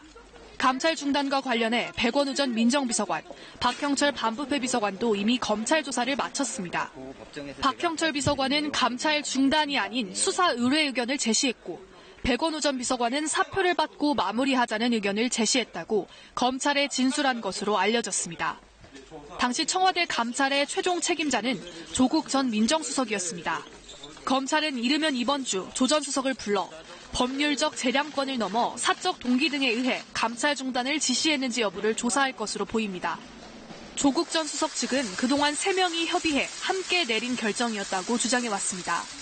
조국 전 수석은 자신의 직무와 직접 관련이 있는 이번 조사에서 진술 거부권을 행사하지 않을 것으로 알려졌습니다. 한편 검찰은 유재수 전 부시장과 윤건영 실장, 김경수 지사, 천경득 행정관이 단체 대화방을 공유했다는 것을 전제로 한 일부 언론의 보도는 확인된 사실이 아니라고 밝혔습니다. KBS 뉴스 최혜경입니다. 이런 가운데 추미애 법무장관 후보자는 어제 인사청문회 준비단에 첫 출근을 하면서 검찰 개혁에 대한 필요성이 더 커졌다고 말했습니다.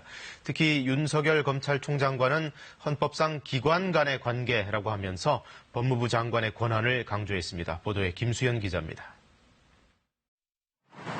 지난 6일 후보자 지명 이후 추미애 법무부 장관 후보자의 첫 출근길입니다. 첫 마디는 역시 검찰 개혁이었습니다. 검찰 개혁을 향한 기대와 요구가 더 높아졌다는 것을 저도 확인할 수가 있었습니다. 이목이 쏠렸던 윤석열 검찰총장과의 통화에 대해선 단순한 인사라며 선을 그었습니다. 그러면서 추미애와 윤석열 개인의 관계를 떠나 법무부와 검찰의 권한은 헌법과 법률에 분명히 규정돼 있다는 점을 강조했습니다.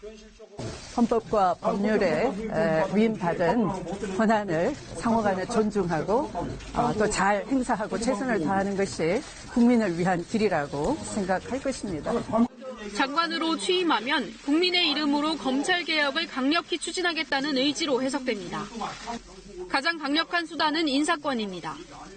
특히 검사장급 자리 6곳이 공석인 만큼 인사권을 조기에 행사할 수도 있다는 관측이 나옵니다. 법무부의 감찰권 발동, 법무부 장관의 지휘권을 활용하고 지난달 대통령에게 보고된 직접 수사부서 대폭 축소 등 개혁 방안에 속도를 낼 수 있습니다. 추 후보자는 일단 말을 아꼈습니다. 적절한 시기에 말씀을 드리는 것이 맞을 것 같아요. 청와대의 선거 개입 의혹과 감찰 무마 의혹 사건 등으로 현재 검찰의 수사 역량은 청와대로 집중돼 있습니다. 아직 후보자 입장이지만 현재의 상황 등과 관련해 추 후보자가 또 어떤 입장을 낼지 관심이 모아지고 있습니다. KBS 뉴스 김수연입니다. 영화 기생충이 연일 수상 행진을 이어가고 있는데요. 이번에는 미국 양대 영화상 중 하나인 골든글로브 후보에 올랐습니다. 감독상, 각본상, 최우수 외국어 영화상 3개 부문인데 수상할 경우 한국 영화로서는 최초입니다. 로스앤젤레스에서 최동혁 특파원입니다. 오스카상의 전초전인 미국 골든글러브상의 각 부문 후보가 발표됐습니다. 먼저 골든글러브 감독상 후보로 영화 기생충의 봉준호 감독이 지명됐습니다. Best Director Motion Picture, Bong Joon-ho, Parasite, Sam Mendes, 1917, Todd Phillips, Joker. 또 기생충은 각본상과 최우수 외국어 영화상 후보에도 올랐습니다. 골든글러브와 아카데미는 전통적으로 백인 주류 영화의 후한편이어서 아쉽게도 작품상 후보에는 오르지 못했습니다. 영화 The Irishman과 조커 등이 작품상 후보로 지명됐습니다. 기생충이 후보에 오른 3개 부문에선 외국어 영화상 수상 가능성이 가장 높은 것으로 알려졌습니다. 영화 기생충이 골든글러브상을 수상할 경우 한국 영화로는 최초의 기록이 되며 이어 열리는 오스카상 수상 가능성도 높이게 됩니다. These are the 5 movies that can win. Number 1, The Irishman. 2, Once Upon a Time in Hollywood. 3, Marriage Story. 4, 1917. And 5, that surprising little Parasite. 제77회 골든글러브상 시상식은 내년 1월 5일 베버리힐스에서 개최되며 이어 2월 9일에 아카데미 시상식이 열립니다. 로스앤젤레스에서 KBS 뉴스 최동혁입니다. 뉴질랜드 유명 관광지 화이트 아일랜드에서 갑작스런 화산 폭발이 일어났습니다. 현장에 있던 수십 명의 관광객들이 다치거나 실종됐습니다. 이호을 기자입니다. 섬 위로 까맣게 피어오르는 연기. 이내 섬 전체를 새까맣게 집어삼킵니다. 뉴질랜드 북섬에서 50km 떨어진 화이트 아일랜드에서 화산 폭발이 일어났습니다.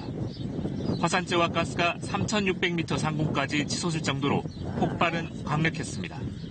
폭발 당시 관광객 50여 명이 섬에서 화산 관광을 즐기던 중이었습니다. 폭발은 전조 현상 없이 갑작스레 시작됐습니다. 폭발 직전까지 분화구 안에서 관광객들이 서성이는 모습이 CCTV에 목격됐습니다. 섬 안에 있던 헬기조차도 재앙을 비껴가지 못했습니다. It's showed increased activity for the last few weeks, and so we raised the alert level. 뉴질랜드 당국은 화산 폭발 직후 헬기와 배를 이용해 관광객 구조 작업에 들어갔습니다. 지금까지 적어도 5명이 숨지고 20여 명이 다친 것으로 파악됐습니다. 하지만 폭발 당시 배를 타고 섬에 들어간 인원이 정확히 몇 명인지 확인되지 않고 있어 피해자는 더 늘 것으로 보입니다. Some of those at this stage are unaccounted for. A number of people are reportedly injured and are being transported to shore. 화이트 아일랜드는 하루 10,000명 넘게 방문하는 인기 화산 관광지입니다. 뉴질랜드 당국은 화산 경보 단계를 한 단계 올리고 추가 분출 가능성에 촉각을 곤두세우고 있습니다. KBS 뉴스 이호울입니다. 에스퍼미 국방장관이 미군 군사력의 재배치 가능성을 언급했습니다. 그 대상이 북한이 될지 시리아가 될지 모른다는 말도 덧붙였는데요. 무슨 뜻으로 한 말인지 워싱턴에서 금철영 특파원이 보도합니다.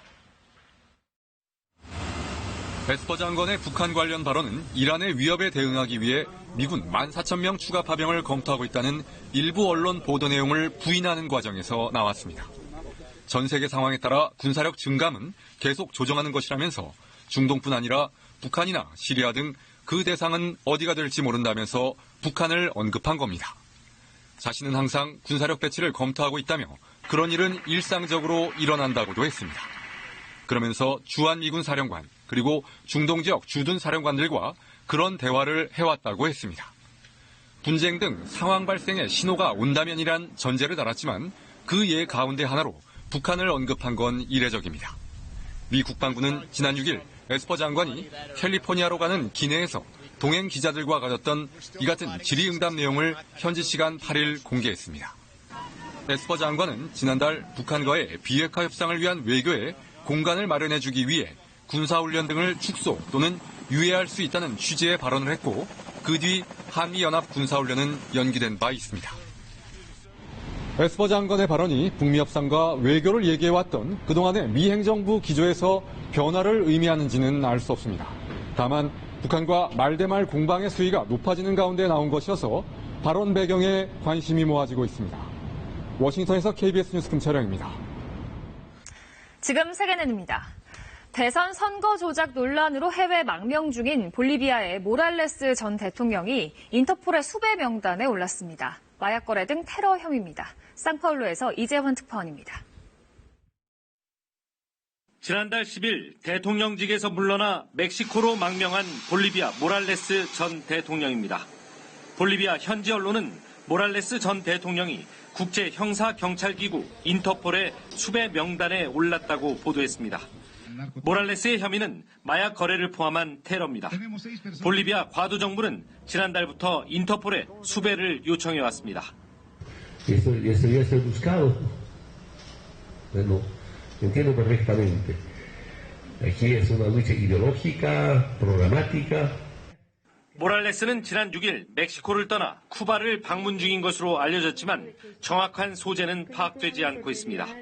망명 상태에서도 내년 치러질 대선 재선거에 자신이 이끌던 여당의 선거본부장으로 지목돼 볼리비아로의 복귀를 노리고 있습니다.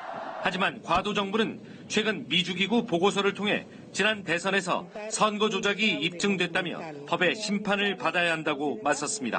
Se permitió que servidores no autorizados penetren el sistema informático para desviar el flujo de la información. 볼리비아 과도 정부는 마약 생산국의 오명을 싣기 위해 미국, 이스라엘에 도움을 요청하고 베네수엘라와는 사실상 단교를 선언했습니다. 상파울루에서 KBS 뉴스 이재환입니다. 노란 보트를 회의장 앞에 끌어다 놓더니 이 남성 꼼짝 못하도록 자신의 몸을 배에 묶어놓습니다.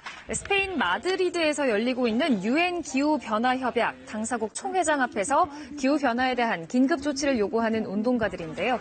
멀리 아마존과 남아메리카에서 온 원주민 지도자들까지 합류해 즉각적인 행동을 촉구했습니다. 세계 최고의 미인을 뽑는 순간 미스 남아프리카 공화국의 이름이 불립니다.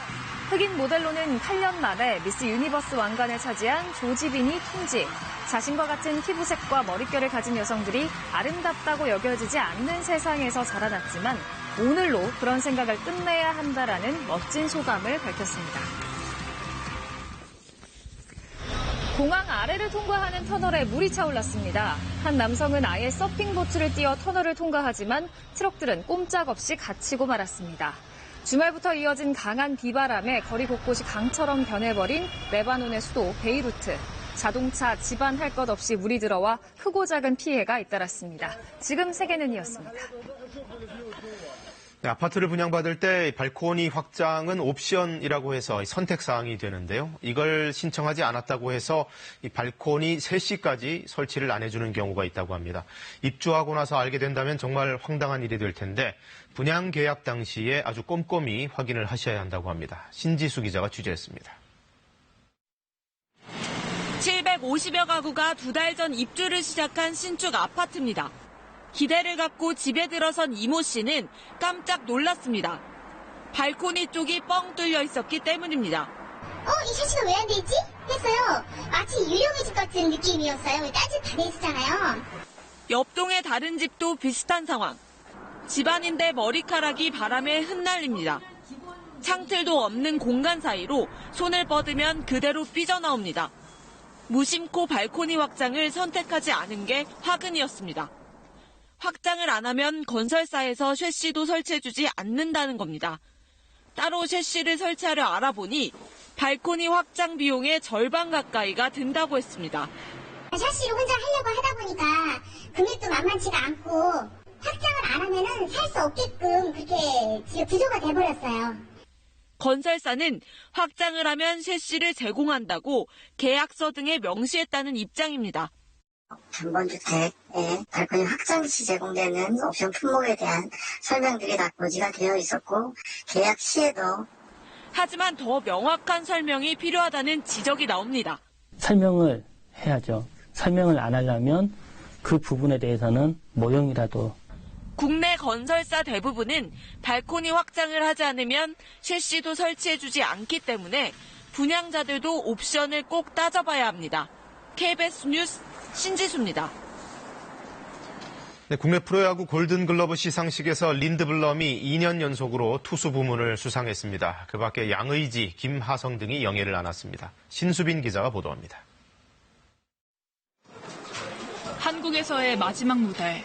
다음 시즌 메이저리그에 도전하는 린드블럼은 마지막 인사를 남기기 위해 한국으로 돌아왔습니다. 사랑해요, 팬. 팬들에게 사인을 해주며 아쉬움을 달랜 린드블럼은 투수 부문 골든글러브의 기쁨도 만끽했습니다. 린드블럼은 현대 정민태에 이어 20년 만에 2년 연속 투수 부문 수상의 주인공이 됐습니다. It feels great. It's an honor to win this award with so many, good pitchers this year. Yang, Kim. NC 포수 양의지도 2년 연속 골든글러브의 주인이 됐습니다. 1루수는 키움 박병호, 2루수는 NC 박민우, 3루수는 SK 최정이었습니다. 유격수는 키움 김하성이었습니다. 각축을 벌였던 외야수 부문에서는 키움 이정후와 센즈, KT 로하스로 가려졌습니다. 지명타자는 두산 페르난데스가 영광을 안았습니다. 이중 키움 김하성은 93%의 지지를 받으며 최다 득표의 주인공이 됐습니다. 외야수 상자 이정후는 안타깝게 세상을 떠난 한화 김성훈을 향한 소감을 남겨 울림을 줬습니다. 내년에도 더 멋있는 모습 보여드릴 수 있도록 경을 내 준비 잘 하겠습니다. 또 오늘 이렇게 상 받은 영광을 또 제 친구 성훈이와 함께 나누도록 하겠습니다. 이번 시상식은 황금장갑의 주인공 10명 가운데 외국인 선수가 역대 최다인 4명으로 올 시즌 토종 스타들의 부진을 드러냈습니다. KBS 뉴스 신수빈입니다.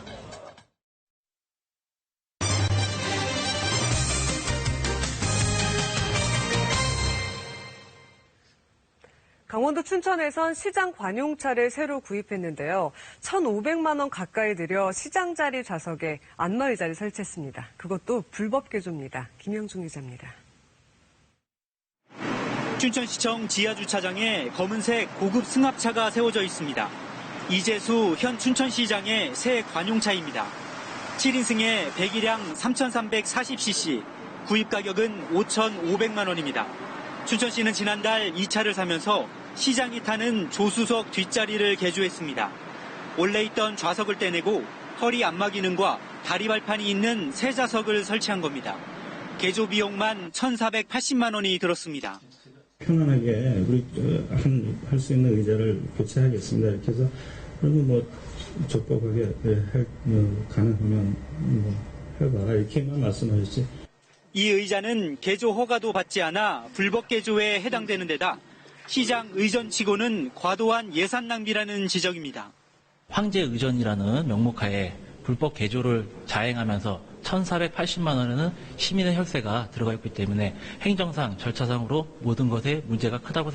특히 평소에 시내버스를 타고 출근하는 등 검소함을 강조하던 춘천시장이 소형차 한 대 값에 맞먹는 안마의자를 설치했다는 점이 알려지자 겉다르고 속다른 것 아니냐는 비판이 제기됩니다.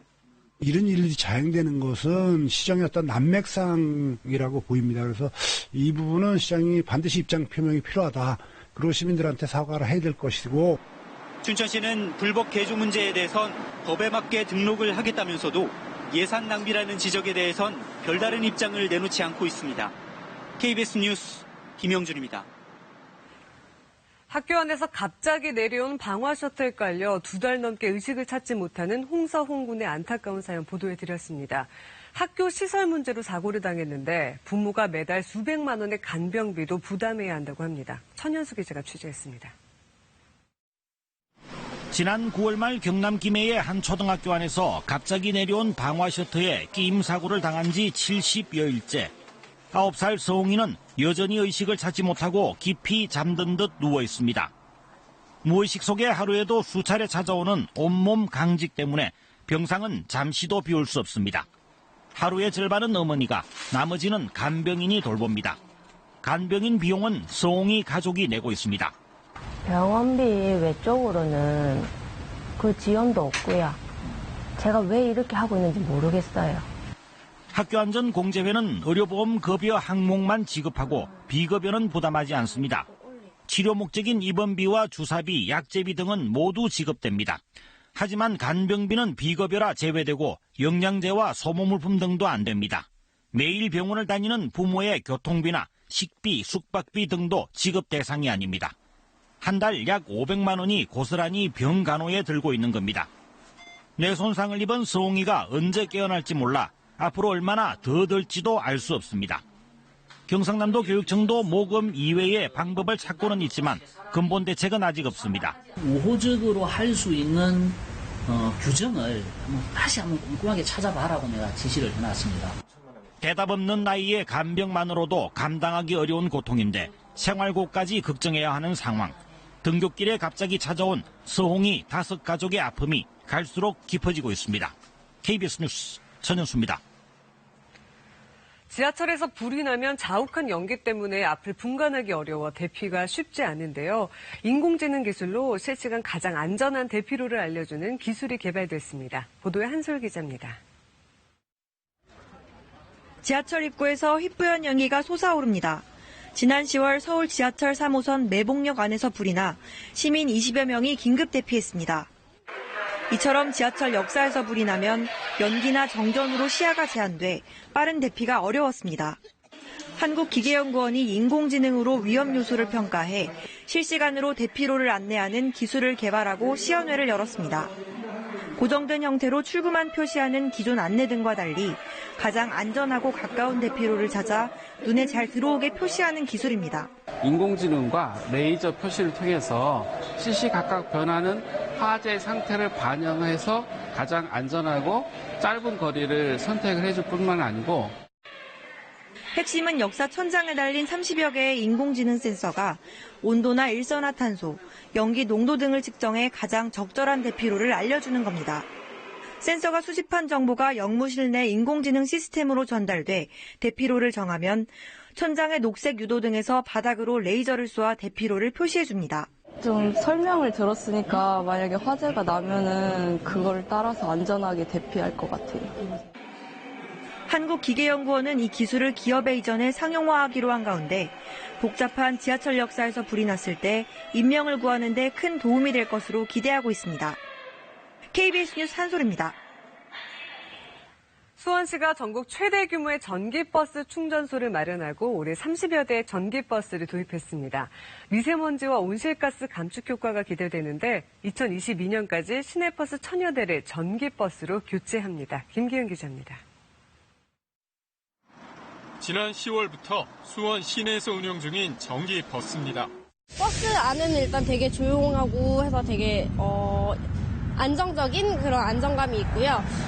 전기버스다 보니까 미세먼지도 없고 해서 환경적으로 되게 좋은 면이 있는 것 같아요. 올해 30여 대를 투입한 수원시는 내년 2월까지 50여 대를 추가하기로 했습니다. 전체 운영 중인 버스의 10%에 이르는 수치입니다. 문제는 어떻게 전기버스에 안정적으로 전기를 공급하냐는 것. 전기버스 충전소는 하루아침에 구축될 수 있는 것이 아닙니다. 접근성이 좋은 부지도 있어야 하고 안전성을 고려해서 구축해야 하기 때문에 시간이 많이 걸립니다. 수원시는 이 같은 고민을 해결하기 위해 공영차고지에 96개의 충전기가 들어선 대규모 충전 인프라를 전국 최초로 구축했습니다. 평일 낮 시간대 36대 버스를 동시에 충전할 수 있는 이곳은 심야 시간대엔 96대 버스를 충전할 수 있습니다. 한 번 충전하면 250km를 달릴 수 있습니다. 미세먼지로는 3,500제곱미터의 도시숲, 그리고 온실가스 감축으로 보면 1만 제곱미터의 도시숲을 조성하는 것과 같은 효과를 볼 수 있습니다. 수원시는 충전 인프라를 확충하는 한편 현재 운영 중인 버스 1000여 대를 2022년까지 모두 전기 버스로 교체하기로 했습니다. KBS 뉴스 김기흥입니다. 이 시각 출근길 교통 상황 알아보겠습니다. 서울경찰청입니다. 안녕하십니까. 화요일 아침 교통정보입니다. 비가 온 뒤라 길이 미끄러운 데다가 안개도 많이 껴있어 가시거리가 짧습니다. 사고 위험이 높으니 전조등을 켜고 앞차와의 거리 유지하며 안전운전하시기 바랍니다. 오늘 아침 출근길 사고와 고장 차량 때문에 힘든 곳이 있습니다. 남부순환로 신림 방면 낙성대 고개 부근에 차량이 전도돼 있어 현재 하위 2개 차로를 통제하고 처리 중에 있는데요. 사고 여파로 낙성대 고개 부근 양방향 모두 정체되고 있으니 참고하시기 바랍니다. 경부고속도로 서울 방향 양재 IC 부근에 고장 차량이 서 있어 판교 IC 이전부터 정체고 서부간선도로 금천교부터 성산대교 남단 사이 양방향 모두 속도 떨어집니다. 국회대로 여의도 방면은 영등포구청을 비롯해 전 구간 수월하고 성산로 도심 방면 연희교차로부터 세브란스 병원 지날 때까지 신호대기 행렬 길어지고 있습니다. 강남대로는 강남역과 양재역 부근 양방향 모두 소통 원활하고 경인로 여의도 방면 물레사거리부터 영등포역 앞 지날 때까지 신호대기 몇 번씩 받고 있습니다. 이어서 교통 통제 정보입니다. 내부순환로 성산부터 종암 사이 양방향 교통안전표지 교체 공사로 오전 9시 30분부터 오후 4시 30분까지 부분 통제될 예정입니다. 교통정보였습니다.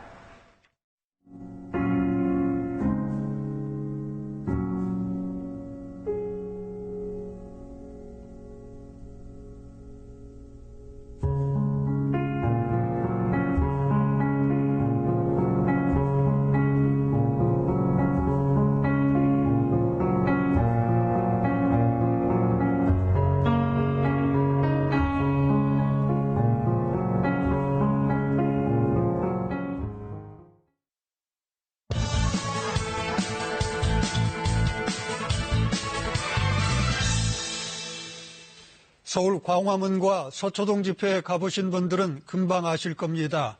상대 진영 사람들은 불구대천의 원수나 다름없습니다. 입에 담기 어려운 욕설과 저주가 난무합니다. 남북 대립보다도 남남 갈등이 훨씬 심각하게 느껴질 정도입니다. 외국인이 보면 한나라 국민이란 사실이 신기할 수도 있습니다. 문화체육관광부가 발표한 한국인 의식 가치관 조사는 이런 현실을 잘 보여줍니다. 진보와 보수 갈등이 크다는 걱정스러운 응답이 92%에 달했습니다. 정규직과 비정규직 갈등 85%, 부유층과 서민층 갈등 79%, 기성세대와 젊은 세대 갈등 68%, 남녀 갈등은 55%였습니다. 갈등이 크다는 응답은 과거보다 줄고 있지만 유독 보수와 진보 갈등과 남녀 갈등만 올해 상승했습니다. 탄핵과 미투 운동의 영향일까요? 한국은 사회 갈등 지수가 OECD 국가 가운데 2위에서 4위 정도로 아주 높습니다. 이 때문에 생기는 갈등 비용은 한 해 82조에서 246조 원. 갈등 지수를 OECD 평균 수준으로만 줄여도 GDP가 30% 가까이 늘어나는 효과가 생길 것이란 연구도 있습니다. 그렇다면 왜 한국은 갈등이 심할까요? 보통 정치인의 무능과 시민의식의 부족, 압축적인 경제성장 등이 원인으로 꼽힙니다. 민주화 이전에는 지역 갈등이 컸지만 지금은 이념 갈등, 빈부 갈등, 세대 갈등, 남녀 갈등으로 복합적입니다. 문제는 갈등을 공론화하고 해소해야 할 언론과 조정하고 통합해야 할 정치가 제 역할을 하지 못하는 점입니다. SNS 등 소통 수단이 확대됐지만 마음에 드는 것만 받아들이는 이른바 확증 편향으로 오히려 갈등을 키우고 있다는 지적입니다. 갈등을 넘어 공존으로 가기 위해 근본 원인인 각종 격차를 줄이는 정책을 강화하고 존중하고 배려하는 시민의식도 키워야 합니다. 뉴스 해설이었습니다. 유엔 안전보장이사회가 현지 시각으로 내일 북한 핵과 미사일 문제를 논의할 것이라고 로이터 통신이 보도했습니다. 이에 앞서 북한은 잇따른 담화를 통해 트럼프 미국 대통령을 원색적으로 비난했습니다. 김우중 전 대우그룹 회장이 현년 83세를 일기로 어제 별세했습니다. 연결식은 모레 아주대 병원에서 진행될 예정입니다. 국회 정상화에 합의했던 여야가 예산안 처리를 놓고 밤샘 협상에서 또다시 이견을 보였습니다. 예산안 조율에 실패한다면 정면 충돌이 또 예상됩니다. 대기 정체에 중국발 오염물질까지 유입되면서 전국 대부분 지역에서 미세먼지가 나쁨 수준을 보이겠습니다. 수도권과 충북 지역에 올겨울 들어 첫 비상저감 조치가 내려졌습니다. 독도 소방 헬기 추락 사고로 순직한 소방항공대원에 대한 합동 연결식이 오늘 대구에서 열립니다. 순직 대원들은 국립대전현충원에 안치됩니다. 1시간 전보다 초미세먼지 농도가 더욱 짙어졌습니다. 현재 전국 대부분 지역에서 초미세먼지 농도 나쁨 단계를 보이고 있는데요. 대기가 정체되면서 국내에 미세먼지가 쌓이는 데다가 국외 미세먼지까지 추가로 유입되면서 오늘 고농도 미세먼지가 한반도를 뒤덮을 것으로 보입니다. 이에 따라 앞서 보셨듯이 수도권과 충북 지역에는 올겨울 처음으로 미세먼지 비상저감 조치가 내려져 있습니다. 오늘 공공기관에서는 차량 2부제가 실시되는 만큼 짝수 차량만 운행이 가능합니다. 오늘 수도권 지역은 미세먼지 농도 매우 나쁨 단계가 예상되고요. 그 밖의 지역에서는 미세먼지 농도 나쁨 수준 예상됩니다. 강원 영서와 충청 지역, 대구에서도 일시적으로 미세먼지 농도가 매우 나쁨 수준까지 치솟을 수 있겠습니다. 오늘 밤부터 수도권과 강원 지역에는 다시 비가 내리겠습니다. 비의 양은 5mm 안팎으로 많지는 않겠습니다. 현재 전국에는 안개에 먼지까지 섞여서 시야가 답답합니다. 현재 서울은 가시거리 2km 안팎으로 맑은 날의 10분의 1 수준에 머물러 있는데요. 경기도와 강원 일부 지역에 내리는 비는 오늘 아침이면 모두 그치겠습니다. 동해안 지역에는 건조특보가 내려져 있습니다. 오늘 강원 영동에는 바람도 강하게 부는 만큼 불씨 관리를 잘 해주셔야겠습니다. 현재 기온 어제 같은 시각보다 높습니다. 서울이 6.3도, 대구 영하 1.7도, 광주는 3.7도 가리키고 있습니다. 한낮에는 서울이 11도, 안동 10도, 전주 15도, 제주는 18도까지 오르겠습니다. 날씨 전해드렸습니다. 네, 화요일 아침 뉴스광장 마치겠습니다. 시청해주신 여러분 고맙습니다.